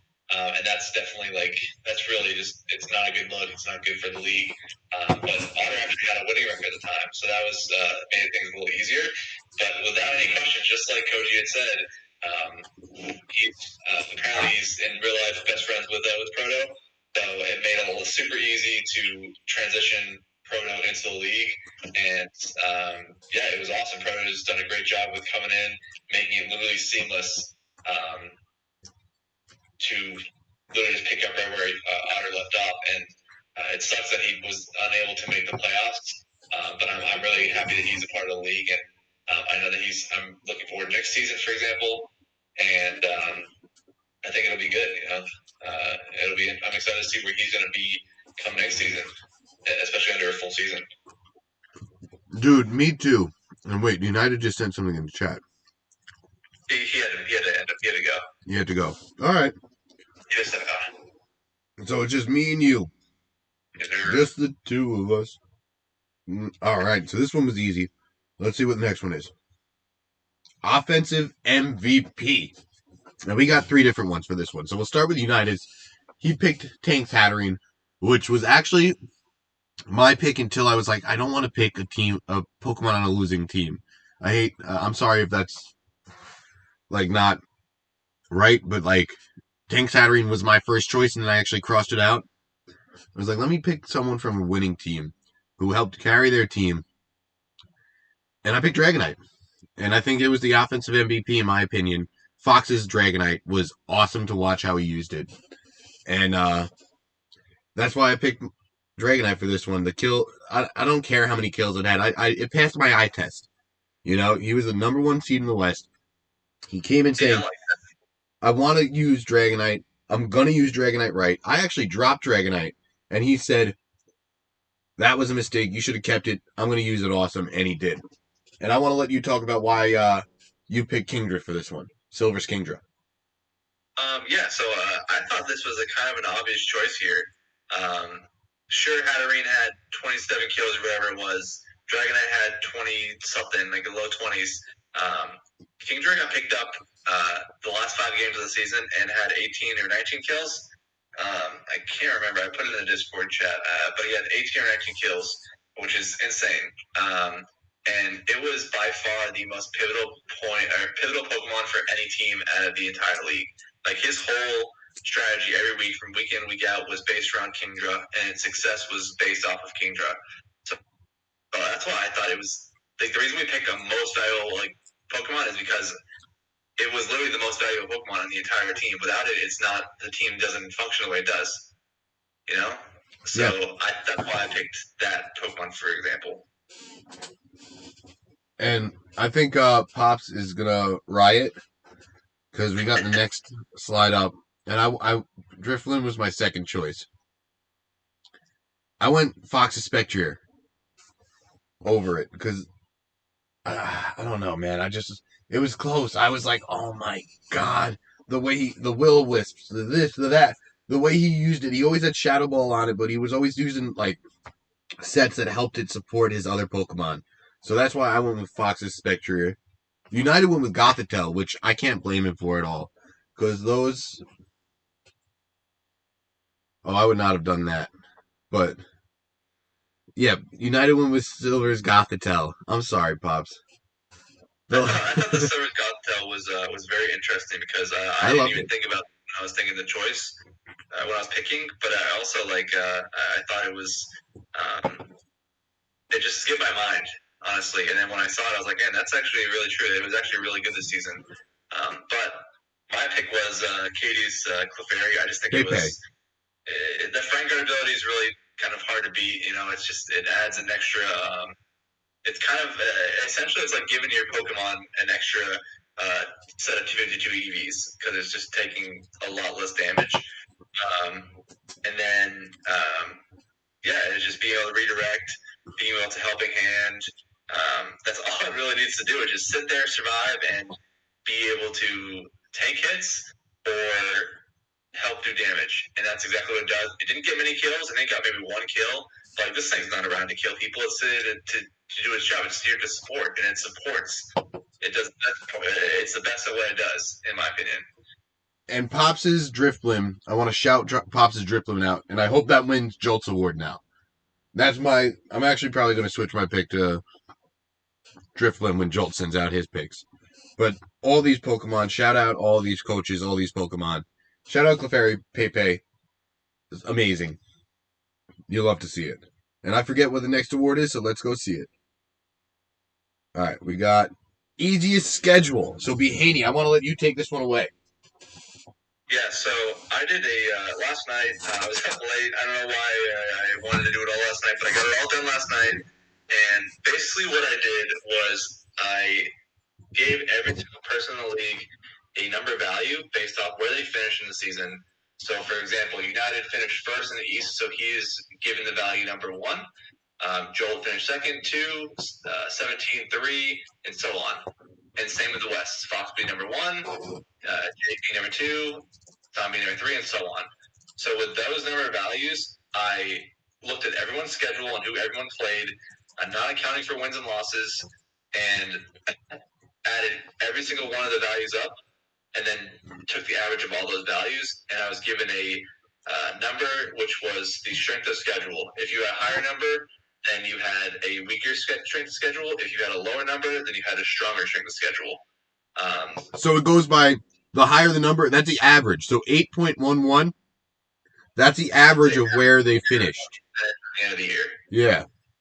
I also want to preface this by saying that some of these numbers can be looked at as a little skewed because if you're a number 1 ranked team, you have a very, very low chance to be given a number 1 value because you only have one other opportunity to play the other top ranked seed in the other division. So if you have a higher ranked value, it's more likely that you, or it's not more likely. It's just the percentage wise is a little tiny bit slightly less than if someone was a lower seed.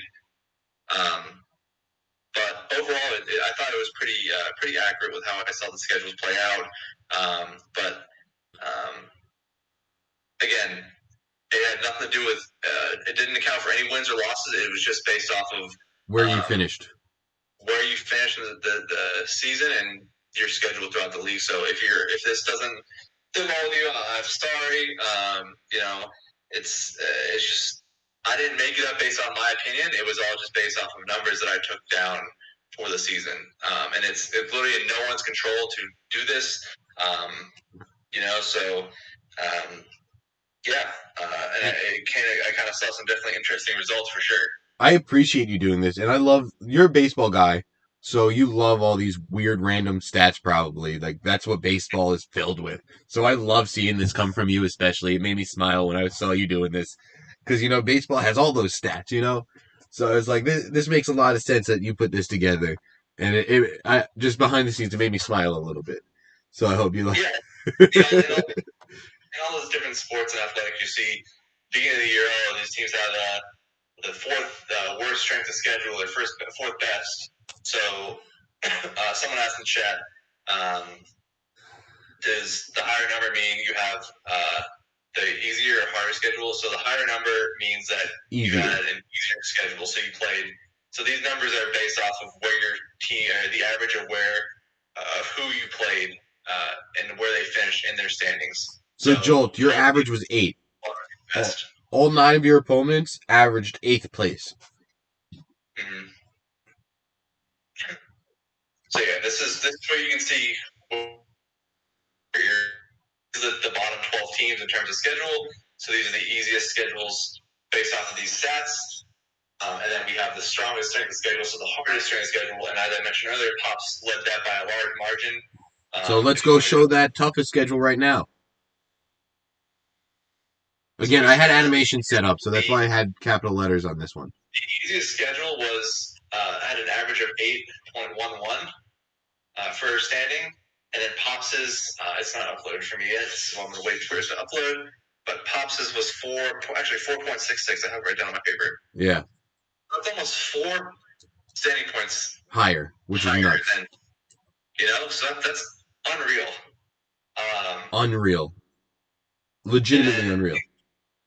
The league average for strength of schedule, so the average out of everyone's that was totally combined, but every single match, the average rank was 6.44 or 6.48. That's awesome. Yeah, so there were only 9 teams that had a above average schedule in terms of strength. I like that I was in the top 10 of this at least. Right, Yep. 1, 2, 3, 4, 5, 6, 7, 8, 9, 10. Yeah, I'll take 10th, tied with 10th with you and Tyros for this one. But so if you had a bad year, a rough year, you can take this with a grain of salt. Yeah, no, you got to win your games, but because I had a hard schedule, I'm giving you kind of an out here. Yeah, I mean, there was a lot of factors on why I had a bad year, but yeah, this was just probably a small one. And yeah, Pops, I'm just glad I'm not crazy. No, the numbers back you up. You had the toughest schedule by far this season. And yeah, Detroit Dragon Bolts had the second hardest schedule this season. Tank had the third. Andrew had the fourth, which was surprising to me. Silver had the fifth. Then Koji had the sixth. So that, a lot of these teams, it makes sense. Like Charlotte Vespa Queens had the sixth hardest schedule. It happens, man. Oh, God. I'm excited to see what all these guys do next year. And yeah, no, Jolt had one of the easiest schedules. He kept complaining about how he had the hardest, but the numbers back it up that he had the second easiest schedule behind the Gold Coast Go-Goats. Yeah, so I thought this was just interesting because I know that some people might think that their schedule is harder than others, or they might think that, okay, well, am I getting screwed here?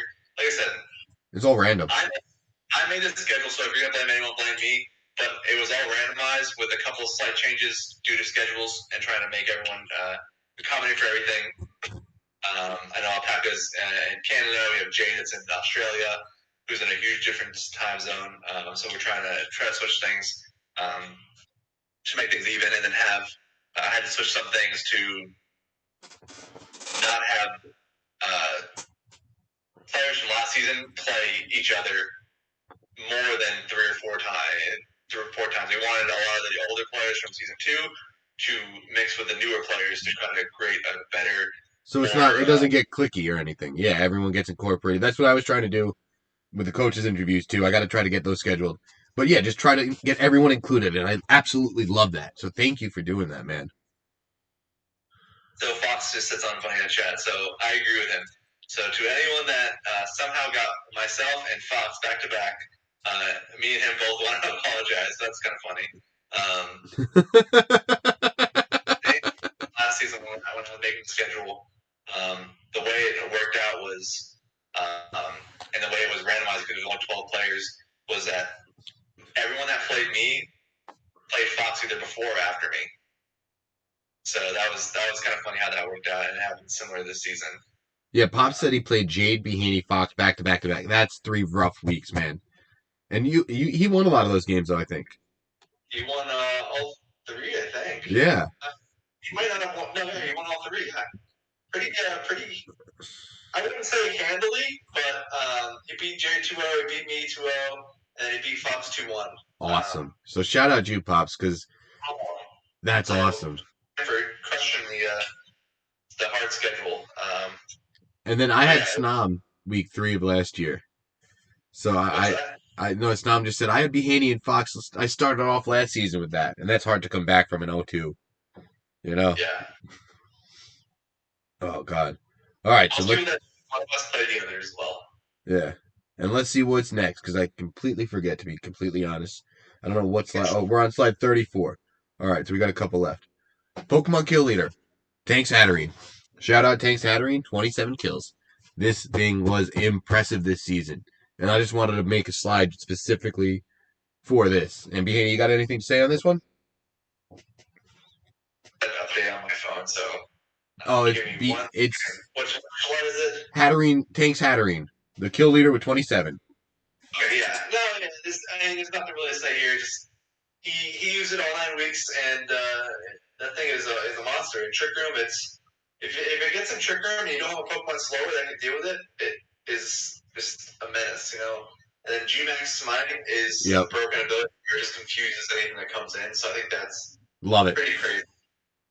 And it's like you have Pokemon that you have Dark types that can hit it hard, but then it's got a Dazzling Gleam or other fairy coverages. You got Steel type Pokemon, but it's got potentially Max Flare. So if you get a trick, it's tough. You know, it's a hard Pokemon to deal with, and it gets those spread moves to hit hard. So it's not surprising that it's a kill leader, but you know, 27 kills is hard to keep that. You used it really well. And we got to shout out the other kill leaders too. So I shouted out everyone with over 18 kills. Everyone with over 18 kills is on this list. Tanks Hatterene, 17's Urshifu, Smurf's Glastrier, Fox's Dragonite, Jax's Cinderace, Pop's Feeny, Tank's Lando, which surprised me at 19, Arceus's Lapras, which 8 kills this week helped it, Banana's Blastoise, Anti-Cinderace, Silver's Kingdra, Anti's Lapras, and Katie's Urshifu. Shout out all these coaches and shout out all these Pokemon for being awesome. Bean, you got anything on any of these guys? I think it's good. I think it hurts me a little that I'm not on here just because you spread out your kills. Yeah, exactly. Yeah, I wouldn't say it hurts me. I would like to see to have Pokemon, one Pokemon or two Pokemon that have as many kills as this, but and the same with Jade.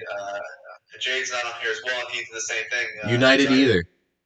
Kills pretty evenly throughout the whole year. I don't really know if either. I think he had one Pokemon that had more than 10 kills. Let me look. United had 14 and 13 out of Charizard and Dracovish. And they really carried his team. They split the load. But yeah, Tanks Hatterene, Tanks Lando. Shout out all the coaches that had two Pokemon on this list. With the who is it? It's Anti-Cinderace and Lapras. It's Tanks, Lando, and Hatterene. And who else am I missing? I think that's it for all the repeat defenders. But yeah, shout out everyone on this list. We appreciate you. And everyone has decent distribution on this list too. I'm just saying, what's it called? These are the kill leaders. But some coaches did spread out their kills a lot more than others. And that's why some of them didn't make this. So don't be offended if you didn't make this. And then let's see what's next. The Pokemon that added the most value per tier is what is next. So I went with Urshifu, and I kind of cheated. I went with all 4 of the Urshifus. I was like, the Urshifus added so much value. And yeah, shout out Katie's Urshifu again. Shout out 17's Urshifu. Shout out Andrew's Urshifu. And shout out Yama's Urshifu. All 4 of the Urshifus impressed me so much. The way the coaches used them was awesome. And I feel like all the Urshifus added the most value to their team. And for United, he got Silver's Kingdra. And, dude, I think it goes without saying. Bhanny, you even said it had the most kills per week. That's freaking value, man. And do you want to give us a little bit why you picked Tanks Hatterene? Yeah, so when I picked this, I originally, it was worded differently when you sent this out. I know you said you changed it, but I forgot about it. It was, it was shock. Was like the most shocking S tier pick or something like that. I picked most surprising out of the S tiers. I picked Hatterene because, obviously the Kingdra had probably the most value. I can agree with that. But because Hatterene on super valuable pick, it literally just went in every week. You know, at 27 kills, that's nothing to, it's just nothing to just turn away. You gotta watch that thing. It just put in work week in and week out. For real. You knew it was coming, and still getting 27 kills is pretty nuts. Dude, exactly. That's the most impressive part of it. That's by far the most impressive part of it. So my pick probably would have been Silver's Kingdra, but based on the other the way it was worded before, I had to pick. I changed the wording to United was like, how about most value instead of most surprising? And I was like, yo, I love that. But I said, yeah, and then I surprised you with that. What I originally think now, but yeah. Yeah, I got to add Drifblim into the B tier one. But let's go on to the A tier first. We all picked the same one. Fox's Dragonite. Not much surprise. It was pretty surprising. Fox said before the year started he was going to win this Pokemon. I think that's admirable of him or admirable. I love it. I don't know. You love to see it. But he executed it very well and just did work with it. It is really strong, and he uses it very well. But yeah, easy pick for sure. A tier. Not really expecting it to do super well, and it was just crazy. It just went off. It really did, and it's so impressive. It makes me want it in every draft league I ever play in now going forward. So it's just the way you used it was so impressive this year. And there's not much else to say other than Dragonite's freaking awesome, and it's a trophy that. So are you going to make a trophy? I'm sorry I'm putting you on the spot with this one for the season 3 winner. Probably not. I have Fox's trophy. Actually, I'm holding it right now. So I still have to figure out a way to send it to him. Without it breaking, yeah. But yeah, actually, I don't think it would break, but maybe like the ears on it would break or the wings. I'll have to send it in the chat again for the new people to see. Send a picture in the chat because it's awesome. Yeah, it's pretty fucking dope. It's like it's just a giant Dragonite on a pedestal for the season 2 trophy. For season 1. Oh, season 1 trophy. I'm sorry. Yeah, season 1. And then you said you weren't making yourself a trophy, which I was like, oh, that sucks. But so, I don't really care for it. I'll take the bragging rights over a champion over a trophy. You know, I don't need that stuff. And now this year you get money, so you can buy your own trophy if you want it. Yeah, exactly. All right, so let's move into B tier, and I gotta add a Pokemon. Let's go to. What are you adding? I'm adding Drifblim. Don't let Pops persuade you. No, he didn't persuade me. I kind of knew I was forgetting someone. And then in the chat, once he said it, I was like, yeah, you're right. All right, boom goes the Dynamite. I think Drifblim does get good value. I picked Aerodactyl here. Just because B tier, you don't have really strong Pokemon. There's a lot of supportive Pokemon and a lot of niche picks where they have a lot of good roles, but there's no that much offensive power. Aerodactyl, I think, ended up with 13 kills or. I thought 21. No, not. It wasn't on the list. Never mind. So yeah, probably 13. Let me see. It ended with 12 kills. But every time I've seen Jax play on the ladder or on stream, that seems like his go-to Pokemon. He can do a lot with it, and he uses it very well. It seems like we saw it against Koji, where it just kind of wrecked Koji a little bit, and then he used it on another stream. I'm forgetting it's who, but I was just impressed. And just looking across the board at all the C tiers, there weren't. I mean, maybe the Drifblim that got 8 kills, and it's had support value too. But other than those two, I couldn't really justify having any other Pokemon be as valuable to a team. You know. Dude, I love the way Jade used Seismitoad this year. Yeah, I agree. I think I agree. I was gonna pick Umbreon too for Jade. I think Umbreon was very good pick. I think Jolt's Mamoswine is another sleeper here. I think that's another good pick. And yeah, I had to add Drifblim. Drifblim really did add the most value to Pops' roster. More than most of more than Jade Seismitoad, I think, in my opinion. Oh, Mamoswine's an A, so yeah, that's why I didn't get the most value in the B tier. So that's exactly why I didn't win. But and then shout out United for picking Arceus' Blacephalon, because I do love that pick. I think part of the reason I probably didn't pick that one is because it was one of the free picks and I didn't notice it was a C tier. So yeah, that's a good pick for sure. All right, and let's move on to the C tier. We got. Oh, did I not get yours? Did I forget to add yours in? Because I could add them in quick. I think I might have exited out myself. I had it opened up. I can pull back up. Yeah, I got mine, which was Koji's Tentacruel, which really impressed me this season. I had Tentacruel too. Oh, you had Tentacruel too? All right, perfect. I had two. I had Koji Tentacruel and then Towers of Terminators. Yeah, see, exactly. Those are the two I picked. So those were the two me and United picked as well, which is awesome to see. Yeah, those were pretty easy. I said Vaporeon in our conversation last night. Yeah. But I just think it got value in very unique situations over the course of the entire season. I think these two Pokemon shine more than Vaporeon did in the couple matches it was used for a weakness policy. I agree. I actually agree with that. I love the way Tyros used the Turtonator. I actually didn't pick Turtonator. I had Vaporeon as my second winter Tentacruel too. But the Koji's Tentacruel was so impressive to me this entire season. And I really loved the way he used it. I really can't say enough good things about how he used this Tentacruel this year, and it really impressed me all season. I think Tentacruel was a beast this year. I think it was his kill leader. I think so too. I don't have the stats in front of me, but he really was impressive with it. It was by 3 kills actually. Good for him, and it was a C tier mon, so you love to see it. And it only came in 5 games too, so very interesting. You love to see that. That might be a Pokemon people target next year because of the way he used it too. Yep. All right, so next up, we got the coolest trades of the year. And did you send me these two? Shit, I'm sorry. Yep. I know, I agree with it. That's why I think it's very simple, you know? Yeah, I had Tyros's trades at the trade deadline. All 4 of them were impressive to me. The way he was like, I have a plan. I'm going to wait till the trade deadline to do it. And he did it wonderfully. So you love to see it. And that's why I picked Tyros for here. And then United picked Tank's Pheromosa. Wait, I'm sorry. What's up? For me, it was just the Pheromosa was the coolest trade, I think.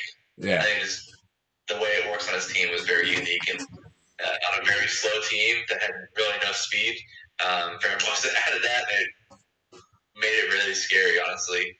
I thought that was such a cool trade for his team, especially. All right, Jolt sent something in the chat that's inappropriate. How do I delete it? Not sure. Oh, it's not inappropriate. It just says, what the fuck? What the fuck, Jolt? What the fuck? I don't know. All right, just don't watch Jolt's video, I guess. I just got super distracted by that. But, yeah, no, this is a weird category. But, yeah, no, this is the coolest trades. And then the trades that added the most value. And I think this was a clean sweep for all of us. I added it twice for some reason, which makes me laugh. But me and United, and then you agreed, we all picked, what's it called? Silver's Kingdra. Polytoad and Raichu. Raichu didn't get as much value, but the Kingdra Polytoad really just, along with the Got This Hell, yeah, you literally like a early series ring team, and even now you still see on the ladder, and it's just a headache to do it. To get Arena Trapped into potential Perish Song with Polytoad with Rain for the Kingdra, the Lightning Rod with the Raichu being fast. Just unbelievable by him. And it made him go from 3-0 to 4 or 0-3 to 3 or 4-3, and just so super close, 1 game away from making playoffs. Yeah. All right. And actually, can I be honest? My favorite slide is up next. My favorite slides are up next. You actually didn't send me these, so it's just me and United's picks. But I didn't just because it was too. Not enough time for me to pick out properly. And I probably left some Pokemon off the list. And you guys are probably going to disagree with my list, but that's why it's fun, and that's why it's just my opinion. But we got the all CPDL first team. My list and United's list. And Bhanny, I'd love to hear your opinions on our lists. So to start off, I'm just going to read my list. We got Fox's Dragonite. We got United's Charizard. We got Snom's Mudsdale. We got Silver's Kingdra. And we got Tank's Hatterene. And Bhanny, you got anything to say about my list? I'm doing some research. Yeah, I think because we couldn't see Snom's stream, I have a hard time picking or seeing the Mudsdale be a first team Pokemon. I think they're better. Like these are your top 5 Pokemon in the entire league. So I can see the Kingdra, I can see the Hatterene, I can see the Charizard. The Dragonite would probably be around the 4, maybe 5 at best. Just because it's, to me, it's not as to be the best 5 Pokemon in the whole entire draft season. I think that was a little. I think the Mudsdale may be a little bit of a reach. I didn't pick any Mudsdale. I picked Snom's Mudsdale. The way he used it, it's impressed me, man. And that's why I think it earned its spot on the first team for my list, at least. Yeah, I think on his team you're doing really well, but by itself was where because this is by itself. Oh no, I thought it was just the coach's team. Like it's all. It's not just the Pokemon. It's a tandem of the coach and the Pokemon. This is why I couldn't pick these teams because a lot of these Pokemon were good really good on certain teams, but wouldn't be good on other teams. Yeah, see, I just looked at their specific teams, how they used them, and why. That's how I went about my list. And for United's list, we had 2 of the same, with Fox's Dragonite and Tank's Hatterene. And then he had 3 different ones with Pops' Feeney, shout out Feeney, Jackson's Cinderace, shout out Jackson Cinderace, and 17's Urshifu. I think United's list. I think I really think the Kingdra should definitely be the star here of these first teams, and even the Hatterene. I like the Finny. I like your the United Charizard. The Dragonite I can agree with. I don't really disagree with it. And the Cinderace even too. I do think that, and we might see this in the next slide. I'm not sure because I didn't really take a good look at these. I'm actually surprised that none of Anti's Cinderace, Anti's Lapras, or Anti's Alecki didn't make even a scratch on this first team list. Maybe not the Alecki, but Cinderace and Lapras. I was surprised on that because they put in work. The core of his team, the core of his success. Yeah. All right, so let's see who's on the second team. I got United's Dracovish. I got Pops' Feeney. I got Snom's Vaporeon. I got 17's Urshifu and Jolt's Mamoswine. So you're disagreeing with a lot of my picks then because you think Anti's players should be up here. I wouldn't say I'm disagreeing with you because I think that the number 17's Urshifu was really solid.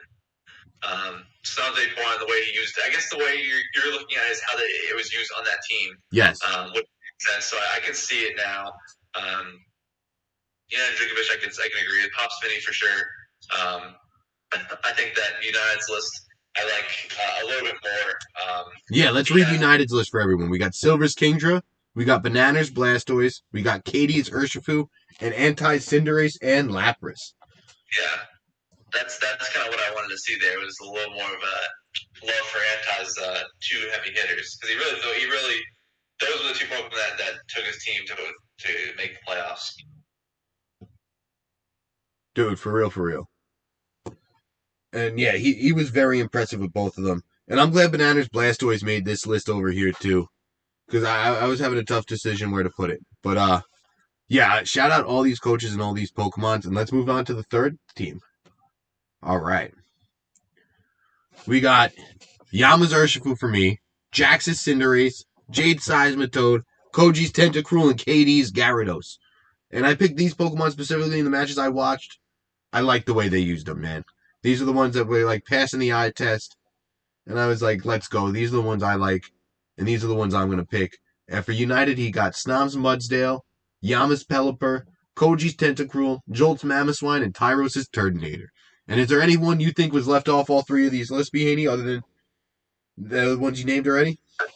I looked at each team super hard. I could find some that I would put on instead of others, but instead of saying that, I think that what I think is really neat here is you see Yama's Pelipper in here. I think that's really cool because Pelipper surprisingly did a lot more work offensively than I think anyone expected, even Yama. Yeah. But yeah, I think all those are pretty. I wouldn't disagree with any of these. Honestly, I'm sure that there are Pokemon that I would see higher than others, but that's why it's opinion. That's why you have a list, and United has a list, and why if I made one, I would have a different list probably. So, and everyone will probably have a different list, and that's what I love about doing this stuff. Yeah. Well, I apparently I spelled Pelipper wrong too, but deal with it. And then I got the next slide, which is honorable mentions from me. My first two were Bananas Blastoise and your Corviknight. I thought they added value to your team. They were on winning rosters, and that's who I wanted to add. The next three were Anti-Charizard. I think I meant Anti-Cinderace. Proto Zapdos, and Arceus's Lapras. And then for United's left off, he had Arceus's Blacephalon, your Torkoal, Andrew's Urshifu, and Jade's Charizard. So a good list of honorable mentions all around. I feel like all these Pokemon could have made it. All of them deserve a spot on some list, on your list if you make one and send it to Jolt. So again, all of us would probably have completely different lists. So I love it. Thank you guys all for watching. And yeah, that's the end. Good luck in the playoffs. Good luck in the future seasons for everyone. And yeah, this is the end for real this time. I appreciate you all for watching. I've had 16 or more viewers most of this time. So I appreciate each and every one of you. And yeah, Urshifu getting all the props. This was great. Thanks for spending the time. We just hit the 3-hour mark. And oh my god, I got to follow. Who follow me? Where can I see that? Alright, I got to go back to my thing over here.